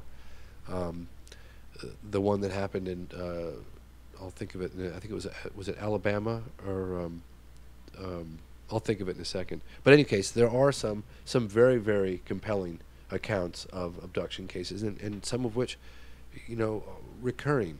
Right, yeah. I could bore your listeners to death, recounting stories that I've heard at public events where people come up to me and say, "Hey, I really want you to know that da da da da," and it's like, this person's articulate, intelligent, and sane, and grounded, and they're not trying to sell their story. They're telling the story you're going. They're telling me the story. I'm sitting there going, my gosh, this is amazing. And then you have someone like Dr. John Mack, who's a Harvard psychiatrist. That guy is like, wicked intelligent, and he's going to stick his neck out and risk his entire reputation at Harvard University for if there's nothing to any of it. Right. So, before one dismisses that, one has to at least review some of the more credible aspects of it. So I don't know whether did I answer your question? Yeah, pretty much. Yeah. So we're still going to get more stuff out of you, basically. Yeah. Well, I'm working on it. I mean, my goal is to. Don't stop. No, my goal is I've made it kind of a life's dedication. I feel like this is an incredibly significant story, and I think those who could suspend judgment and review the evidence would agree. It's worthy of a feature film. It's worthy of and one that's real. You know what I mean? Like not total dramatization. No, God, I'm not interested in doing that. Believe me. You could count on one hand, like that. That's the thing that bothers me about the whole thing. Like, unless you count cable shows, and then you don't even know what to think about that. But the credible shows where they're really trying to do, put the stuff out there for you, and they're good. You know what I mean? I mean, there isn't many. I mean, and yours is like in the top 2 of those out of the 4 or 5, that I could think of. I mean, I would go to those first because it was really done well. Like really researched, and it's a miracle that we got those done. Yeah, I believe shy of a miracle. I mean, wow. And here you go again. Yeah. Well, I try to step it up doing every time. that at all. The only thing they have now is I think there hasn't been a motion picture about UFOs. Yeah. Well, there was a piece. There was one, and everybody thinks it's real. It's like the Close Encounters. Oh, Close. Well, here's the thing. This is interesting that you say that. I I managed to. Okay, I was on Larry King, and during a commercial break, I thought, my gosh, if I could say a little word. There's so many millions of viewers across the globe. This would be a golden opportunity for me to kind of get a little word out to what I'm looking for. So I said at a commercial break, Mr. King, would you mind if I, plugged my project and what I'm trying to do? And no, he said that's fine. You can do that. I wanted to ask, So I said, hey, anybody out there has got some good footage, any information, please go to my website, blah, blah, blah. Oh, my God. Which is great. I got all kinds of stuff. But Yeah. and most of it was kind of out there, but there was some very good stuff. But I got this guy who sent me an interview that he had shot professionally with Dr. Hynek in 1979. And so I've got this raw interview, which is like 2 hours long, or at least an hour. It's a great interview, fantastic interview. And it's Dr. Hynek. Wow. And it was shot in 79. And in it, Hynek says, well, if you don't mind me throwing my modest to the wind, or what did he say? Something like this, really kind of funny. He was tooting his own horn. He said that, a lot of the cases, including Dreyfus's burnt face, came directly out of Project Blue Book files. Those instances. The description of the beans. They even had, as you know, a cameo appearance of Dr. Hynek in Close Encounters. For those on the inside knew, that was Spielberg's kind of way of saying this. A lot of this is based on reality. You know what I mean? Right. And so the very person that was featured in the film and was a consultant to the production said that a lot of the cases, like the Close Encounter of the Second Kind with Richard Dreyfuss, when he puts his head out the window and his face gets burned on half side. Yeah, and like the Manu, officer. like Manu Apparano. Yes, yes, exactly. Oh God, that guy's such a good witness, right? Yeah, man, did you ever get in talk with his grandson? No, I don't. He's okay, right? He's still around? Yeah. Okay, good. Okay, phew, you Man, guys his scared me there for a grandson, second. No, Yeah. he's like 9 years old. 9 years He's old. probably a star child. He is. Yeah. Oh my God, Dude. we're sitting there talking about My advanced. Oh my God. Yeah, we're like rocket science stuff. Like And Yes. like I used to be able to read like 1,280 words a minute, and You did? yeah, and I read all the encyclopedias and all this stuff when I was You a did? kid. Yeah. You're kidding. No. he's a Did little you- he's a little brain fart. So like I was while you guys were shooting out there in Yeah. the Walnut Grove thing, Yeah. I'm talking to the grandson, No way. and he's telling me, they're telling me how smart he is and everything. So I threw out like some dimensional stuff, like how many dimensions is, Yeah. like circles, the Yeah. string theory and things like that, and I'm pretty versed in it, and he was answering me. At And 9 then it years got old. then it got into a little bit of a fight, kind of You're like kidding. a little Yeah. bit of an argument, like who's going to be smarter than who. I mean, I blew him away. He's only 9, but I never met an adult ever. Who could hang? Yeah, I mean, I would have blew him off like in 2 seconds, like nothing, right? But only this kid, at the end, he even thought he won still. You're kidding. Now I was like, who, man, when he gets my age, I'm toast, right? I mean, because of the internet and all the stuff now that they have, that I'm toast, because he's going to know way more than me, because I'm a 50s kid. Or, I'm always super envious of people that have the ability to read something once and absorb it. I mean, I have to read something 100 times. However, when I meet a witness, like I spent an evening with Travis Walton, I want to meet that. oh my God, let me tell you, I said to him, he was in the film Fire in the Sky for the listeners out there. I said, Travis, I'm so sorry. We're having dinner together in Snowflake, Arizona. I think it was like 2012. We were going to go out to the site the following day, which was, my God, is that a remote spot, even by today's standards. It is in the middle of nowhere, okay? He would have been dead if they dropped him off back out where they picked him up. But I said, So they Travis... wanted him alive. Yeah, they definitely wanted him alive. Huh. And where they landed strategically and dropped him off was the perfect place to minimize any possibility of exposure. Those guys they did it right. But anyway, That's interesting. I said, going back to my memory problems, reading stuff, but I closed my eyes and I said, Travis, I'm so sorry to ask you this because I know you've done it a million times, but please, I want to hear it from your mouth. Would you tell me what happened when you aborted the craft? And he said, yes, I will. So I closed my eyes, and I just recreated the story. I turned the words into visuals, so I was living exactly as he experienced it, and every detail. And that's how I memorized the Travis Walton thing. Is I didn't read it. I lived it through him. Experienced. Do you know what I mean? Oh yeah, oh yeah, it oh was, yeah, It was oh yeah, incredible. oh yeah. It's an incredible case. Anyway, sorry. You know, Digressed here. You can, I mean, you can start your own. Why? How come a network has not come to you to this day and offered you a show of your own? Well, it's They So already the have. all of the Yeah, Probably no. want to shut cases him up. you You know, have like, hey, you want a up show? here. No. Here's the thing. Here's the thing is that I actually did get that just happened just recently. There's a network trying to create the Real Life X-Files, and they contacted me, and I said, I had it on speaker, and my fiance Rebecca was in the room listening, and I said, oh, thank you so much, but I'm not interested, and hung the phone up. Well, hey, let me finish. And Rebecca looked at me and she said, "Honey, what are you doing?" I said, "Well, I'm living the dream project right now. I mean, granted, we're having to raise more money, but this is what I really want to do. This is my dream right That's now." a distraction. Do That's a distraction. do you think maybe it was done on purpose? Well, hold on. So here's the interesting thing. So then Yeah. Rebecca said, "Yeah, but I mean, come on, it's a golden opportunity." And I said, "Well, do you really want me gone all the time? And I'm not going to be able to see my son." I mean, she said, "Well, you can go for like weeks at a time and come home, right?"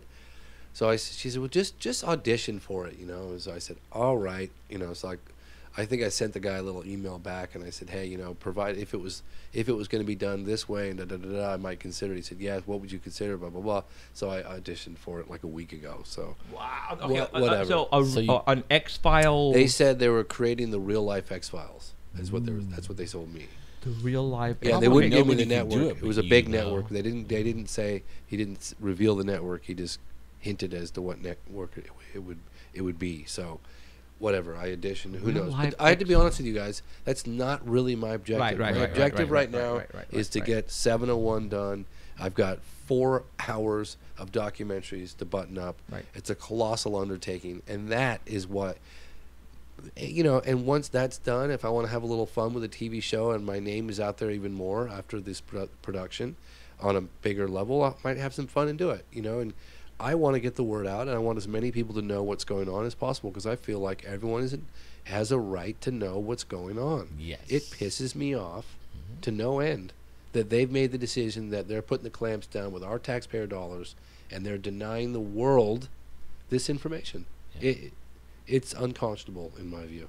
And they'll mess with you and mess with you. Oh, I mean, dude, they we get destroy. messed I mean, with. no question about it. Like they're when probably we having were- fun doing it. Well, look, what was that documentary that just came out that proves that the Air Force is doing this? There were the insiders doing it came forward. Come on, guys! It just came out. It's on Netflix right now. I think I know what you're talking about. Oh, if I wasn't, I'm sorry. I just got over a head cold, so my nose is a little stuffy. Excuse me. And my mind is not as crisp as it should be. Where's mine? I'm so tired. I'm Come on, guys! we're- It's on Netflix right now. Yeah. It just came out. It's about a And 1.5 I know I hour watched it piece. twice, It was done too. by a couple of British guys, and I haven't it's. had time. I've been doing this. You heard of it? You know what I'm talking about? Tracy Yeah, 'cause Torme it's- is in it. It's been all over the internet. Yeah, it's all over the place. Facebook and It's all everything. about the government representatives of the Air Force, Doty, I think, stepping in and manipulating witnesses, manipulating Linda Moulton Howe, manipulating. There was that whole thing into question with Bob Emenegger. I mean, I tell you what. I mean, I've looked into the Emenegger and Alan Sandler story with UFOs, past, present, and future. I've done extensive research on that case, and I believe that a UFO landed at Holloman Air Force Base, which I didn't believe it before, but I do now. And coincidentally, it was right around the same time that Socorro, New Mexico case happened. Socorro, New Mexico is a stone's throw from Holloman Air Force Base. Ain't nothing for a UFO. Nothing at all. And it was right around that time. And then in process of, but anyway, but there's a lot of weird disinformation that was going on with the landing at Holloman. There was, cases made that President Eisenhower met with the aliens on the base, blah, blah, blah. So you start hearing those cases, you're like, well, whoa, wait a minute. This is muddy in the waters.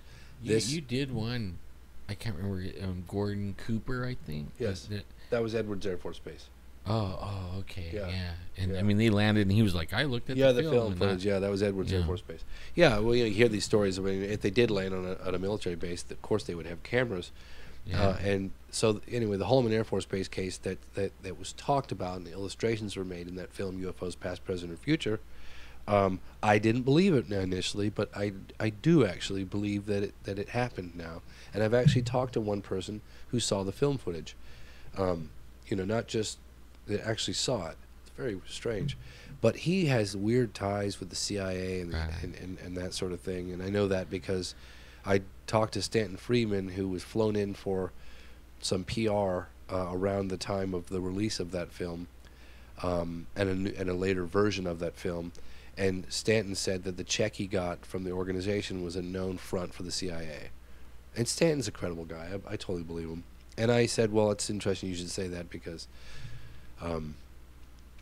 I got that feeling as well during my research into the case. So I guess what I'm digressing from your listeners, but what I am trying to say is that there's clearly agencies, nameless agencies, that go out and deliberately mislead, obfuscate the whole issue.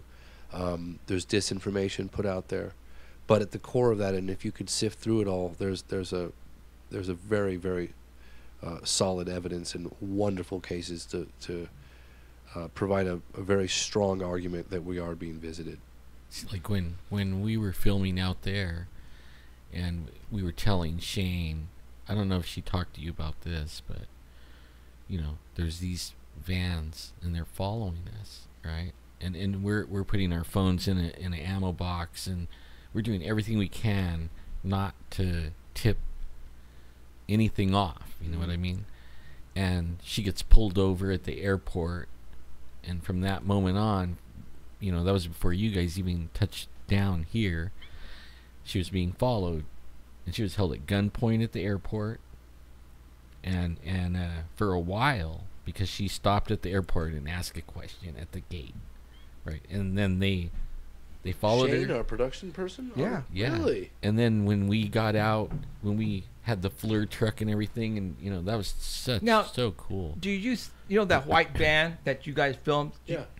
Do you think we actually put that van in the levee No. to come out? No, I didn't. I never thought that. Actually, the van is Why would I being think still that? seen I don't know, today. because it was just freaking. Is it really? We go up to the levee to find to try to find something,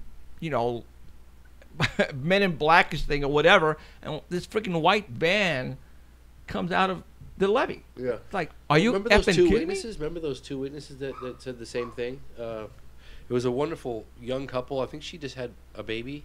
Oh yeah. They saw the one where the crash, the UFO. me? Justin and Eva. Yes, exactly. Yeah. Well, they had mentioned a white vehicle. I think parked across from their. Yeah, They saw a white vehicle yeah. too. They hounded them for a long time. They were going in their house and moving furniture. Look, and I've got an interview with one of the earliest witnesses, not earliest, but close to that, on camera that was done in the 80s. Excuse me. It's the Trents, Paul Trent and his wife. They had the McMinnville, Oregon I think I UFO heard of that one. sighting. So they both saw the UFO in broad daylight, and they took 3 phenomenal photographs. They call them McMinnville, Oregon photographs, the Trent photographs. You can look them up on the internet and see them. But she had, in 1950, a man in suit, unmarked car, show up at her house, harass her, and then even came in on a number of occasions and very forcefully came in and ransacked her entire house looking for further evidence. And I had this little old lady on camera talking about this. And this is 1950. You had the Rex Heflin, I think was that 65 UFO over California, those UFOs he took. He was he was like a road worker. His job was to identify potential dangerous potholes or things in the road. And he had a Polaroid camera with him, so he could document what it is that the problem and then get it fixed. He took those photographs of a flying saucer. Look him up, Rex Heflin, 1965, I believe, Santa Ana, California. And he. Okay, that black and white by the old wooden house. No, it's that out on the street over the road.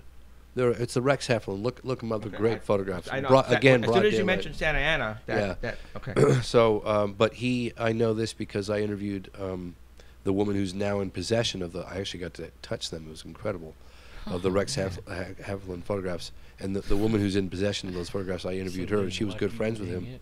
And she said that I took high-res scans of them, too, so I'm going to get those printed out. Yeah, no, I have the highest-res scans of the best photographs ever. But anyway, she said that there was a vehicle parked out in front of his house. This is in the 60s, and it had a purple. These are very grounded people, again, I have to say this. But there was a white, like cake, the equivalent of a K car. I don't know what it was back in the 60s, but on the inside they said there was a glowing purple light that was glowing from the inside of the car that Rex could see. And when this thing was turned on and the car was parked out front, his radio would act funny, and there was something was going on, and that they eventually showed up at his house and said that, I believe they said they were from the NSA. I believe that's what they said. And they were there to examine the photographs, and he gave them the photographs. And those photographs disappeared for the better part of, I want to say 30 years, but I could be exaggerating, but I want to say 30 years. It was at least 20, and I think 30. And then he gets a phone call shortly before his death. Excuse me. And phone call says, check your mailbox. He goes out to the mailbox, and there are the photographs. They were returned 30 years later. What? And there was writing on one of them, on the back of them, yeah. But the interesting thing is that, the name that he gave when he was trying to contact the military was like, no, that agency doesn't exist. But somehow, some really funny way, I don't know why, but they returned the photographs to him 30 years later. Then he died, and before he died, he gave them to this woman, Anne. I don't want to reveal her last name, but I interviewed her, and so I said, will you bring the photographs, I really wanted to see them. She was guarding them, like, don't look, go, I was like, can I won't touch the image, can we touch them? I'm looking at these and I'm saying these came within 30 feet of a flying saucer, 60 feet or whatever it was. Incredible stuff. I haven't been that lucky yet. But anyway, so I keep hearing these very credible cases, very, very credible cases, and, where there's clearly some unknown agency globally that are doing everything they can to collect the evidence and messing with people and threatening in sometimes very forceful ways witnesses. I could give you another example. I'll give you one right now. What the heck? Unless I'm boring you guys to death. Right. Oh yeah, I'm bored. Yeah. I was researching the Phoenix Lights case, and I was interviewing this woman, Frances Barwood, who was the city council woman at the time, that was on the receiving end of thousands of inquiries as to what the heck was flying over their skies of Arizona on March 13th, 1997. And so she was receiving a lot of inquiries from they were calling into the governor's office, Governor Fife Symington. And there was one in particular where this guy who was a former, he was a vet from Vietnam, and he said that one of his hobbies was, he would do filming of planets, and he listened to scanner radios so he can monitor the truckers and stuff. And he was on his roof at the time of the Hale-Bopp sighting, because remember that the UFO, one of the reasons why the UFO was seen by so many people in the state of Arizona was that the Hale-Bopp comet was out. So people were out under the night sky trying to get a glimpse of the Hale-Bopp. So he was on his roof with a camera and a tripod, and he was just listening to his radar, his radio scanner, I guess, and he was listening to the truck drivers coming up Interstate 10. And he said to Frances Barwood, hey, I started hearing these truckers talking about a UFO, and it was heading, I don't know if it was north or south, but it was coming in his direction. So I realized this UFO that all these truckers were talking about on their radios was heading my way.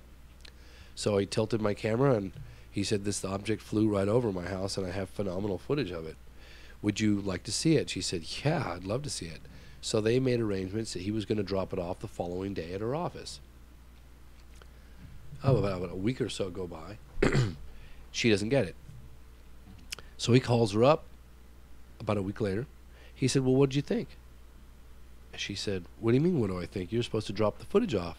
He said, well, I didn't have to drop the footage off because 2 men from your office showed up to pick it up. She said, well, I didn't send anybody around to your office. So this guy, we confirmed that his neighbor saw a government vehicle pull in. I know this sounds crazy. Some of your listeners are probably thinking I'm nuts, but this is really happening. I'm telling you right now, this happened. So she said, you know, I didn't have anyone come from my office to pick this up. And what this guy said was, and I didn't include this in I Know What I Saw because I couldn't prove it. So as much as I wanted to put it in there, I didn't have anything. You know, I had nothing. This film guy was gone. But they did ask him. He said that the crazy thing was this was in June, because there was an article that went nationwide. The sighting was March 13th, but in June, it could have been the 19th of June. I don't remember the exact date, but I think it was USA Today that published a front page thing on the lights over Phoenix. On the warm And soda? so it thank you. It catapulted the whole thing back into the limelight, and that's when the news went national. And so this guy contacted Francis Barwood right around the time, but he said the interesting thing was it was really hot because it was in June, and you know, Phoenix, Arizona in June, he said it was over 100 degrees. These men showed up in black suits, and he said that, you know, it was really hot outside. He was thinking, what are these guys doing in black suits? And the only thing they asked him, he said they were quite daunting. They were quite intimidating. Was, do you have any we're here from Francis Barwood's office. Do you have any, did you make any copies? And he said no, and he said I was quite relieved. That's all they came for, quite honestly. They took the footage, and that was it. Gone. Mm-hmm. And I've heard a few stories like that we've talked to people about, like that. Yeah. They have these encounters with these guys, you know, and then they lose stuff. Like now we tell people that, you know, because Jeff has that 24-hour hotline number, and we get calls, I mean, like off the hook all over the United States. Well, and we tell them, you know what? Don't tell anybody. Don't text anyone. Don't email anything. Here's the thing. If you do call into you guys, you don't say, oh, my God, I've got the best evidence ever. Never, ever. I'm not kidding. Do not say that. Say, I really need to meet you for coffee. Right. That's right. Yes. And you guys go and have coffee face-to-face, and that's how you do it. Yes. And You leave your because cell phone in the car. I promise you, we put out the $100,000 reward for 701. And I remember that. yes, and I got a number of really great things. But one in particular that I really, really was excited about was a former military guy in Brazil. And we have to wait for this. In Brazil. Okay, hold on. Before you go on, Yeah. We're just about out of here, but can you stick around just a little bit more? Yeah, I can stick it on a little bit more. Okay. All right. Art Bell, Keith, we're going to go for another 30 minutes. Okay for you? 30 minutes is great. Okay, okay, we're going to go 30 minutes farther for you guys out there because, I mean, no, I'm not going to let him go yet.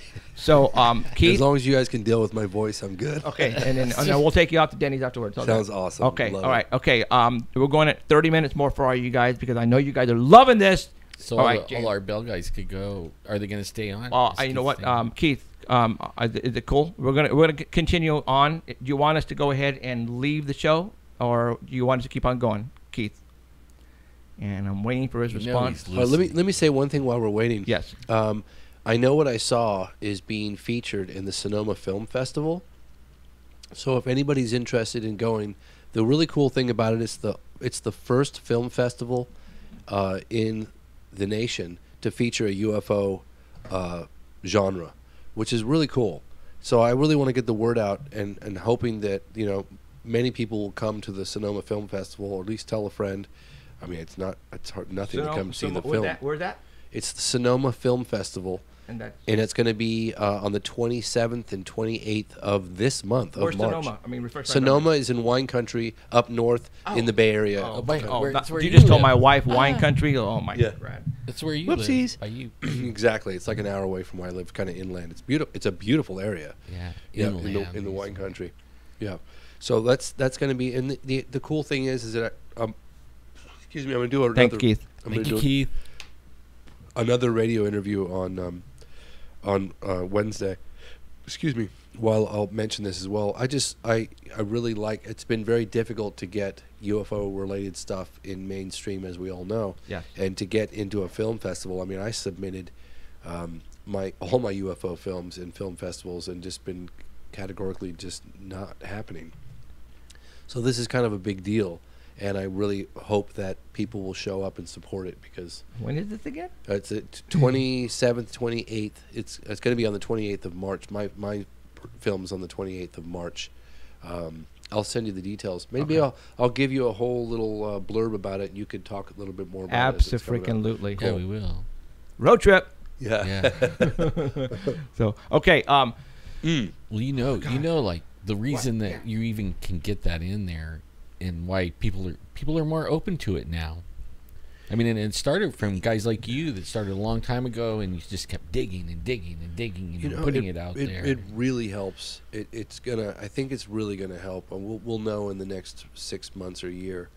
Having I was talking to my distributor, and he said, "James, you have no idea. Having the Spielberg quote is like gold." Yeah. He goes, "I'm gonna get you into every single, what it really means to do that film. I know what I saw. I mean, even skeptics look at it and say, there's no way you can walk away from this film thing that they're not real. I mean, Right. Yeah. so it really just needs to get out there. It's always missed, in my view. It hasn't reached its potential. No, absolutely not. It hasn't. And I'm not talking about my son, but No, you know- it feels like my son.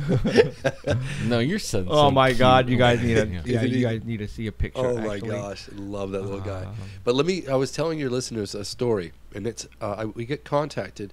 We put the $100,000 reward out. This is before I had my meeting with this scientist that told me to keep my pie hole shut when it came to really good evidence, and I absolutely believe this now. Yeah. Is that you really can't talk about it in a public way, because if you really truly are sitting on something that potentially explosive, and if UFOs are real, and of course I know they are, then clearly there's some unknown agency out there monitoring this stuff, listening, especially we've been so doggone public about it. So anyway, I get contacted by this guy who's a former military in Brazil. And mind you, I'd just gotten back from Varginha. In that case, the Varginha case, 1996. That one's a Wow. bomb case, huh? Wow. That's good. And I didn't believe it. Look up Oh, Varginha, really? Brazil UFO encounter to the listeners out there. I didn't believe it. It took me 3 times going there, where I'm absolutely convinced it happened. Did So- you get to go to the place where it actually? Oh God, yeah. Oh yeah. All up in there. Yeah, I met all these witnesses. I was the guy that went to the town square, and and people thought I was nuts, but I said, I'm gonna find the sister of the soldier who died when he came in contact with the creature. Oh wow. And everyone's like, you've got a snowball's chance in hell. Well, that's all I need. But I went around to the square, because no one knew where she was, and I just started asking every single person I can see. And I had brought a translator. I was with gonna me. say, how are you gonna? Yeah, I had a translator with me, and I didn't care how old or how young. I'm going after. I found an old man that led me to another person, that led me to another person, that led me to another. I have the whole thing on video, like driving around. Oh my God. And we And finally you came don't know across. if you're really going in there. We or don't know gonna where the get hell I'm mugged going. or No, none of whatever. the above, man. And we're going around, and I had some locals with me, and then I had some non-locals. With David West was right there with me. Oh man. And we eventually show up, and we find her. It was insane. We find the witness, and it was an area of Brazil that you just felt like. I mean, first of all, we had a van with a bunch of gear, and we felt like we were being just eyeballs. You just feel like you're being looked at. And from they all don't around. trust you. Yeah, right? you just feel like, and they don't know who the hell I am, and she's been told to shut her pie hole. Right. Because we later found that out, because she was quite vocal. I mean, can you imagine your brother dies, and your brother's dying in the hospital after coming in contact with this creature, and the brother tells you a little something and then dies? She was just, I mean, that's her little brother, man. She was not going to have anybody tell her to stop talking. So she was very vocal about what happened. And her husband initially had his shirt off, this big guy. He had his shirt off by the door. It was really hot. and he's kind of a scary looking character. And he took one look at us, and he didn't want anything to do with us. You could tell in his eyes that he wanted this story to go away, and he wanted us to go away. But I said through the translator to the woman, I said, we're here to get your brother's story out. We're here to get the truth out. I'm an independent person. I'm not part of the main media, which really helps because they don't trust the media. But I said that to her because it felt like it's what I'm doing, but it felt like what I wanted to say. And she looked at me, and she could tell that I was real, and she granted me the interview against the will of her husband, who was kind of lingering in the background the whole time, just like kind of looking at us. I have that on video too. Kind of orbiting, exactly. Yeah, just kind of scary, you know. It was really weird. I tell you, when we got the interview on camera, I was expecting to, you know, a convoy of cops or something to pull us over and confiscate our camera gear. Kidding, we had all these tapes from all these interviews. I mean, we were uncovering in this little village a story that I tell you right now the military didn't want out. Yeah. I had proof of it. I mean, everyone I was talking to said they told us to shut our pie holes. So you knew damn well they knew we were there, right? You knew they knew we were there. Hell yeah. I was asking everybody. So I just had this feeling like, Jesus, excuse me, I was backing everything up. I was taking hard drives, sending them out back to the States. I was doing everything I possibly could. I was not going to lose this material, right? I mean, the effort I went through to get all that stuff. But so anyway, so when I came home, we put out the $100,000 reward. I get contacted by a former military person, and I knew that there were photographs of these beings were taken. I knew that there were photographs apparently taken on the operating table. We had some indication that was true, but I wanted to get my fingers on these things, and I actually got contacted by a military person claiming to have what we were looking for in Brazil. And so I sent one of my translators. I said, look, you got to go to this guy. This is really important, okay? Trust me on this one. Now, are they asking anything in return? I mean, you gotta sometimes. This guy was going to get $100,000 if he had. Oh! That's what you're talking about. Oh shit. Oh yeah. Oh, So- okay. Like he'll risk it, man. He'll find an island. Okay. Yeah. So Okay. So here's the thing.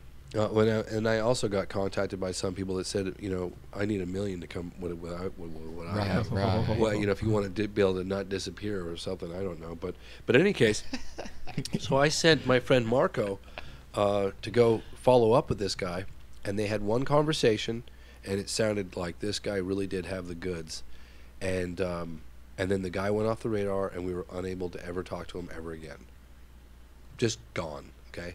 So See that? I don't know if he got a visitor or if he got Yeah. a phone call or what happened. That But happens to like, why us. wouldn't this guy want his $100,000? Okay, so why is he all gung-ho? Because they gave him $200,000. Who knows? And there was another Or investigator. they said, you know, like if you want to be able to spend any money at all, you know, you will shut up right now. there was another guy in Brazil.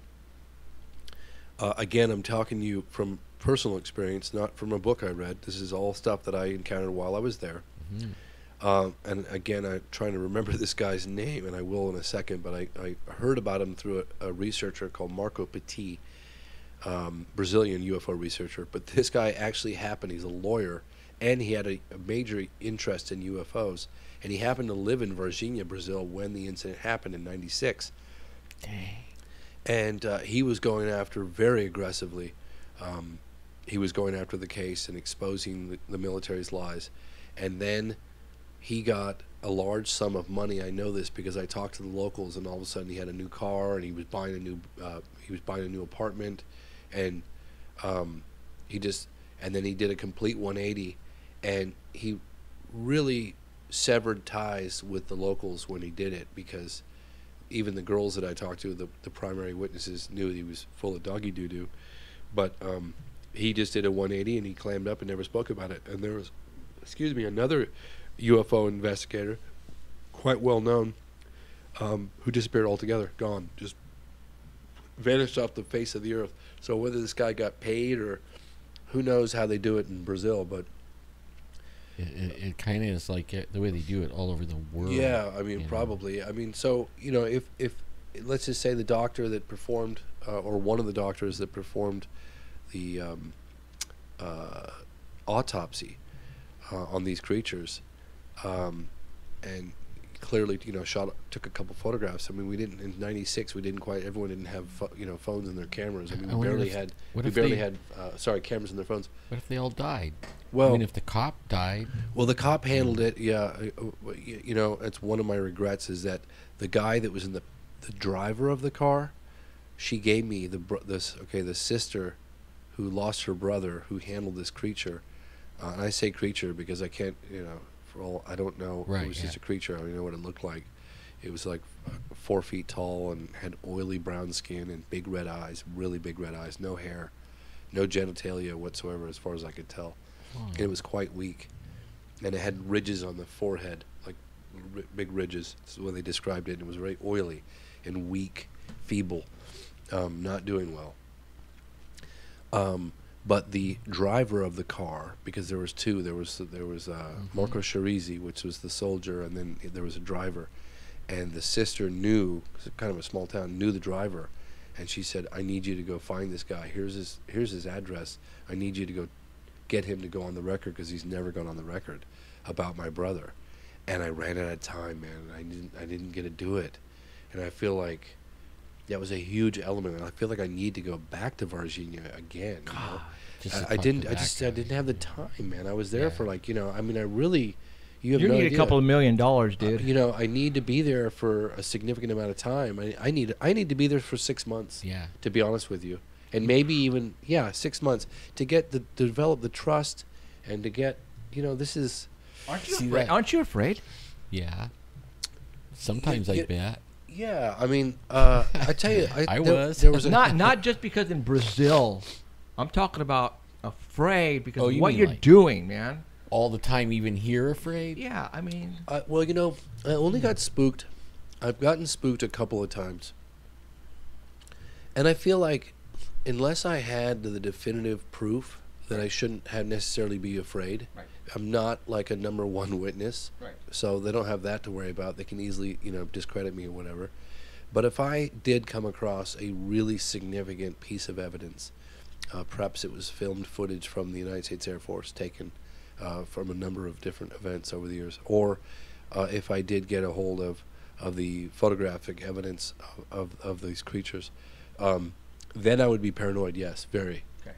And I wouldn't talk about it at all publicly. I'd have to figure out how to you know, get it out there in a way that's going to minimize any, you know, risking myself or anybody else, really, because they really don't want that stuff out. Trust me. no, Yeah. I know. Yeah. Those are the things they go after, and they go after very aggressively. So, We get blamed for being kind of paranoid. I mean, like, I You know. can prove it time and time again. Every case I've ever worked on, the better the evidence, the more intimidating. I mean, I've talked to, and at first you think, oh yeah, but then after a while you see a pattern, and you see a pattern all over the world. You're going, first of all, how is this agency able to be at a UFO incident in Peru the next day, or Tehran, or Belgium, or England, or wherever? You know, how are they like? What do they have? Like is there a white courtesy phone that someone calls these people and says, hey, you know, they're monitoring what's going on clearly. I actually think it's some of them. You know what I mean? And they Well- actually they intimidate our government and every other government. And Well, you know, You know. look at Stephen Schiff. You know, that terrified me, to be honest with you.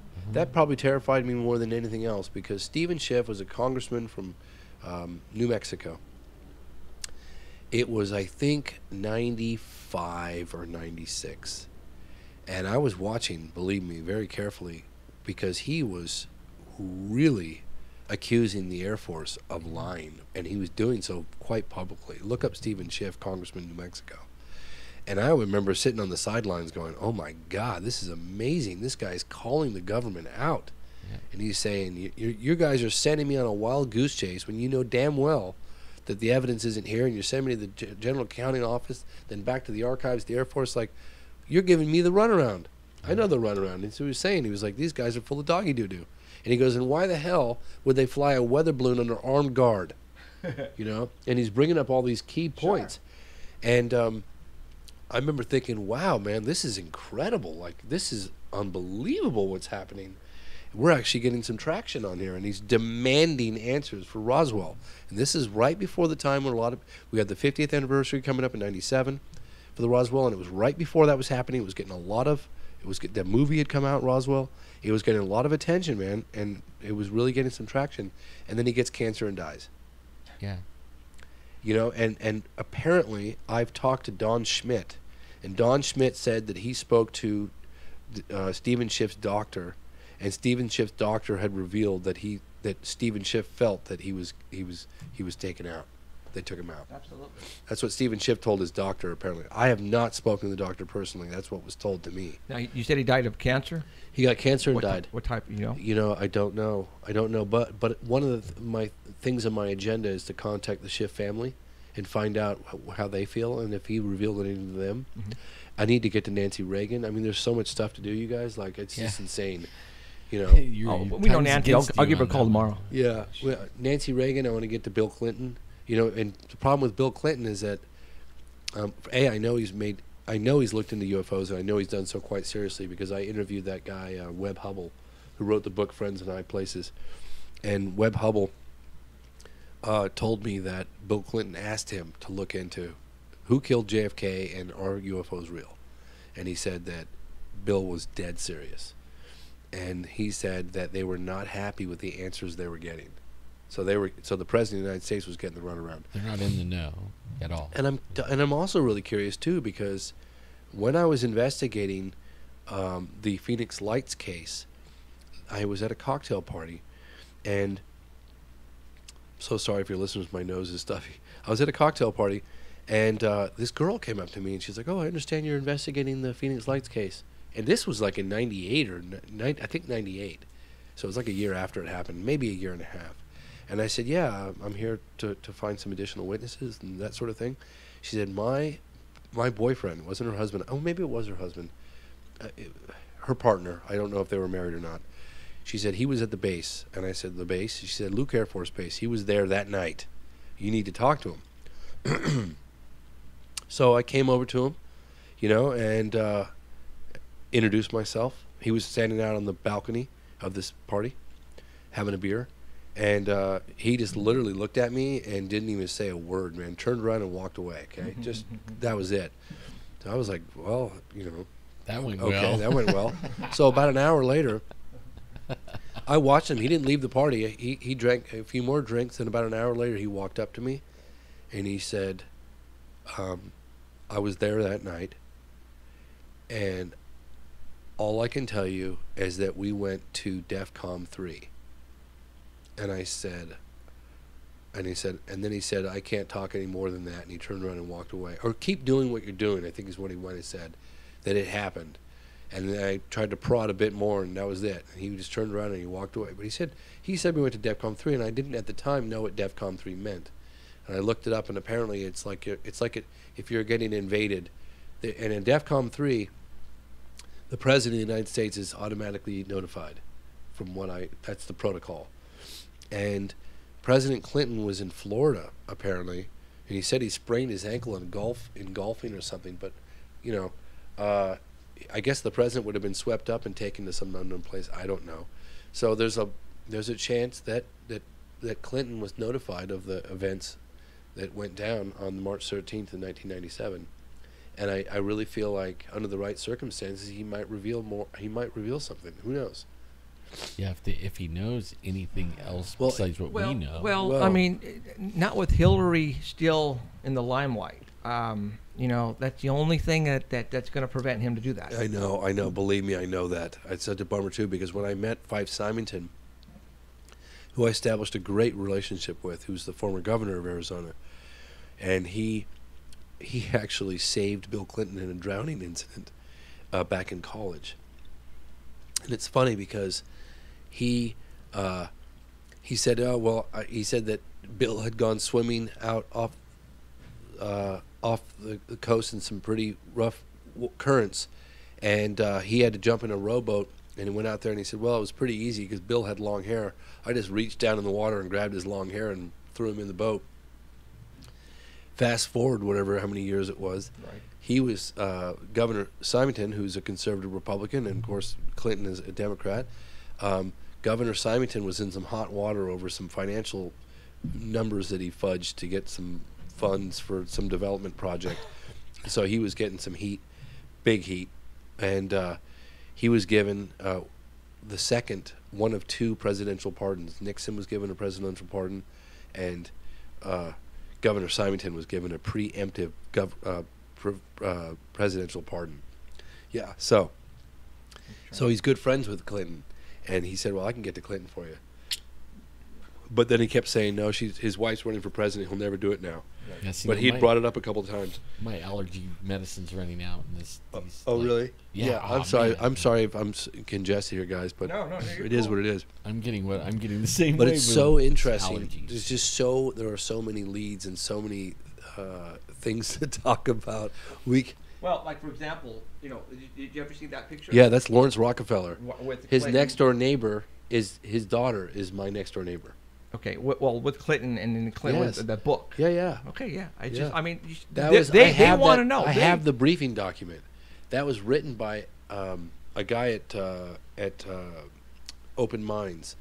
Doggone it! That briefing document is so cool. It's the UFO briefing document. Okay. It was put together. It was funded by Lawrence Rockefeller in like '93 or when was you would that? think That they was- would know.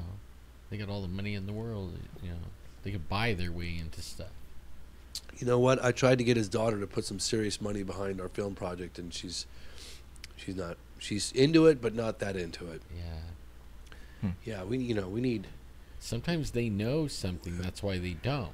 They're like, Well, if I do that, I'll be cut off. Well, her father was trying to get he was trying to get Clinton to do something. Remember? Yeah. Yeah. So I think Clinton knows a lot more than what he's willing to talk about. I Sure. think that he Same got. as Obama. You hear that? I don't know about Obama. I don't know. But I mean, he made it sound like a joke. Yeah. The way he was doing it, but.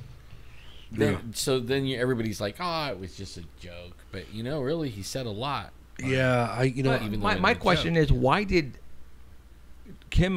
Jimmy say the exact same questions Yeah. to Clinton and to Obama? Like, was he told to do it? if you look at it, it's like verbatim. Yeah. It Okay. is, yeah. Okay. Because Word for word. he even says, if I were president, and that'll never happen, like if I became president, kind of jokingly, that will never happen. I've got too much dirt on me. Right. He's a funny guy, actually, and yeah, it's like totally verbatim, and you wonder about that. And as I was saying earlier in the program, I'm going to actually, as soon as the film comes out, I'm going to send it out to a few key people, and I was thinking to myself, well, who do I know that would know Kimmel?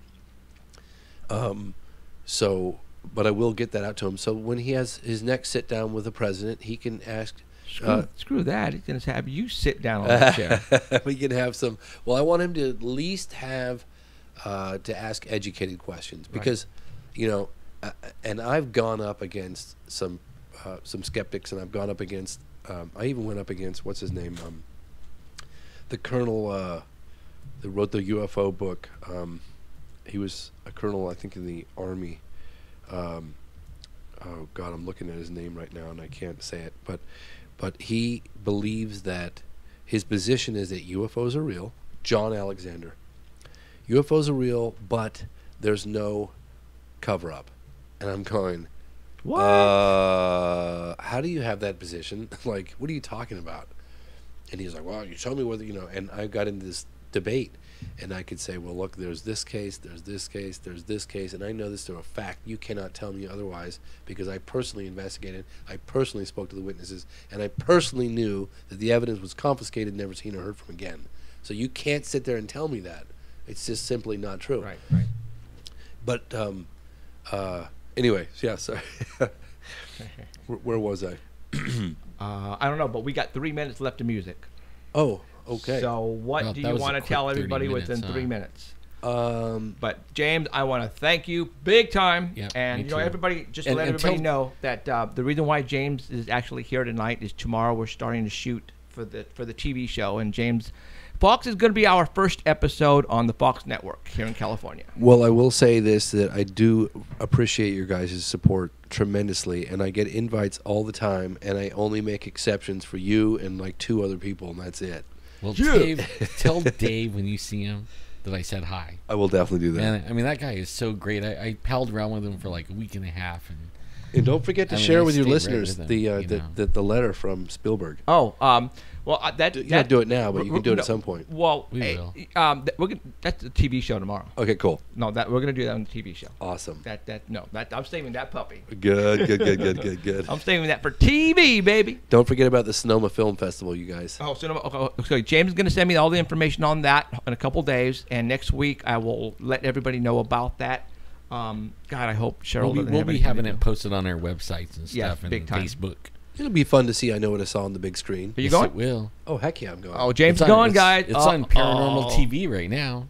Oh, it is? Yeah. Oh, cool. It's like on the Roku or something like that. Oh, wow. James okay. is going Cool. to the It's on Sonoma YouTube. Film Festival. YouTube, too. Yeah, YouTube too. Yeah. I think it's coming up to 500,000 views already. Yeah. Dang. Isn't that cool? 1 I minute know, to music. don't you wish you would have posted it?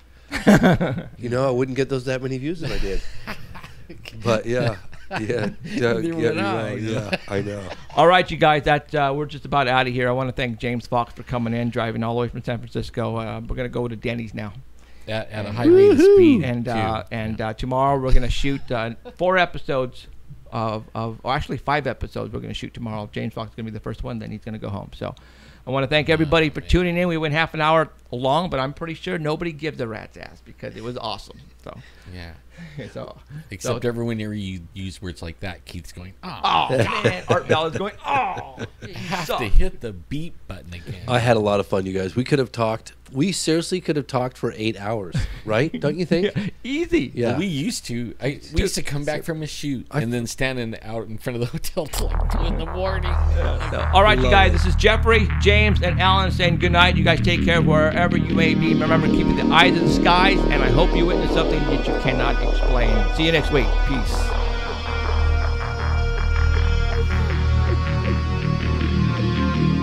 You have been listening to Paranormal Central with Jeffrey Gonzalez and Alan Thomas, broadcasting worldwide at paranormalcentral.net and on artbell.com. Stay tuned for next time. Remember to keep your eyes to the skies, and we hope you witness something you cannot explain. Looking for you, you're looking for me. We have to decide what it will be.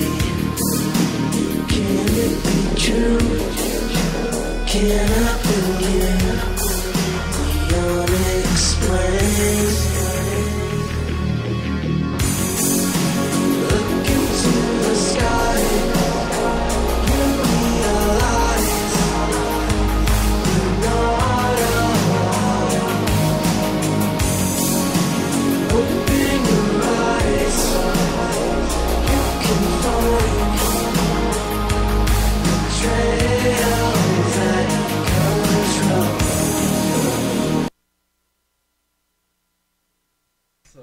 Awesome mix. It was cool. Yeah, who was Man, they wrote that That's song the band. for us. That's my house band. that? Is rocking, man. They wrote it just for us, Yeah. man. Awesome. Hey, All right. Keith, thank you, sir, so much. For letting us Guys, go that 30 was a minutes. ton of So fun, appreciate man. it. Thanks. All right, we'll see you next week. Bye. That was Art Bell's people. We're Skyping. Awesome. That was so fun, man. Oh, that was great. I'm so I mean, glad. I'm glad I'm guys glad let you me don't stop live at the far, hotel because you room. could do this anytime you want, you I'm know. glad you guys let me. I No, really wanted to ride my motorcycle here, but here's the thing. So I haven't ridden my motorcycle Yeah. since I became a dad because my fiance's like, Oh.